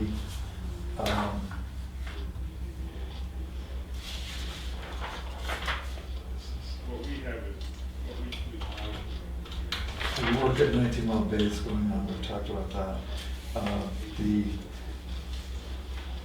There is a broadband initiative, which I have been attending, but I missed the last one that made it into the Conway Sun, which is probably a good thing, because I've been on the Conway Sun too much in my life. But the initiative was given a grant for, there were one of 6 programs picked out. There's a $250,000 grant for creation of wired broadband in Carroll County. So that whole initiative is moving forward, and hopefully I'll have a better report for you the next time. Because they're meeting again on, it's every 2 weeks, so it's gotta be this week. I'll find out when that meeting actually is. I'm gonna move right into correspondence. There's a webinar on December 18th, 12 noon to 1, on what municipal officials need to know about cable TV franchising today. So one of us, and we can all flip a coin, probably should watch that and find out if there's any information that is useful for us. As I mentioned, and we are going to have a public hearing on the new money that's coming from the federal government via the state, the $34,000, I think it is, $34,304. Diane has given us a little bit of an overview on where we can spend it, how we can do it. You know, do we just reduce taxes? Or do we put it into some other use, you know, special use, whether it's roads or, I mean, we can do anything we want with it actually, but we need to And it's considered designate revenue. it. Right, unanticipated revenue, that's what it's considered. So I think probably we need to, why don't we look at that at the same time that we set the tax rate, which I am hoping will be next Monday. Doesn't that have to, isn't there some urgency about accepting that? Yeah. Yeah, we have to have our public hearing on the 4th of November. Right. So prior to the 4th of November, we need to probably decide what we're gonna do. Well, we need to accept it, and we can decide what to do with it at a subsequent We meeting, can't right? accept it without having a public hearing. But we have to have the public hearing, right? Right.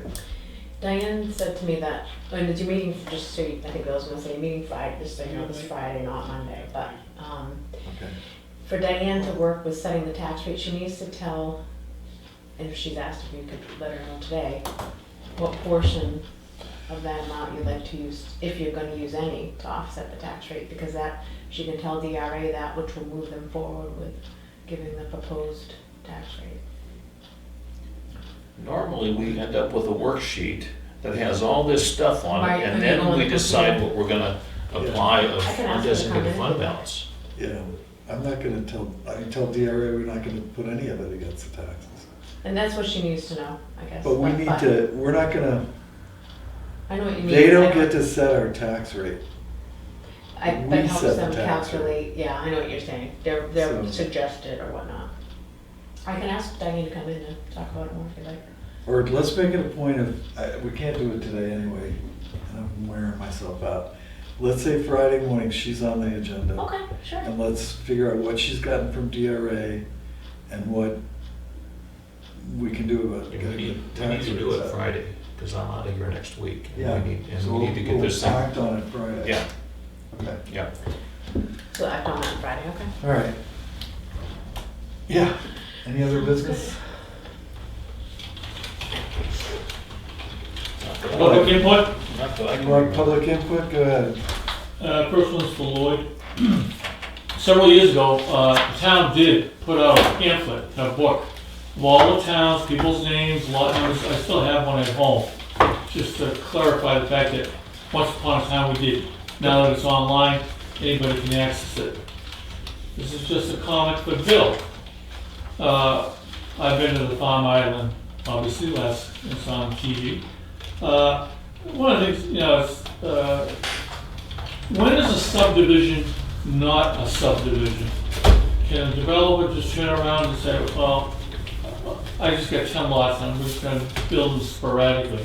Can it go under that auspice of building single homes? Or is it easier just for him to apply for a subdivision? A subdivision is any time that you take an existing lot and you create more than one lot out of it. Right. If you have a lot and you want to make 2 lots out of it, it's a subdivision. Okay. Okay, now, as the state's oversight of subdivisions kicks in at different levels depending upon how big the subdivision is, okay? So if you want to do a 2-lot subdivision out of your lot, that's, you don't have to go to the state. But at a certain size, the state has to approve it before anything can happen. Okay, I don't believe this much more. We have someone said we have 500 homes out on all the islands that we have out here. Probably. Those people that live out there, and when they moved out, I don't know if there's any subdivisions out there or whatever the case, those people did not have to find or apply for 2 parking spaces for their homes at that time. It just seemed to kind of rub me the wrong way with all this parking.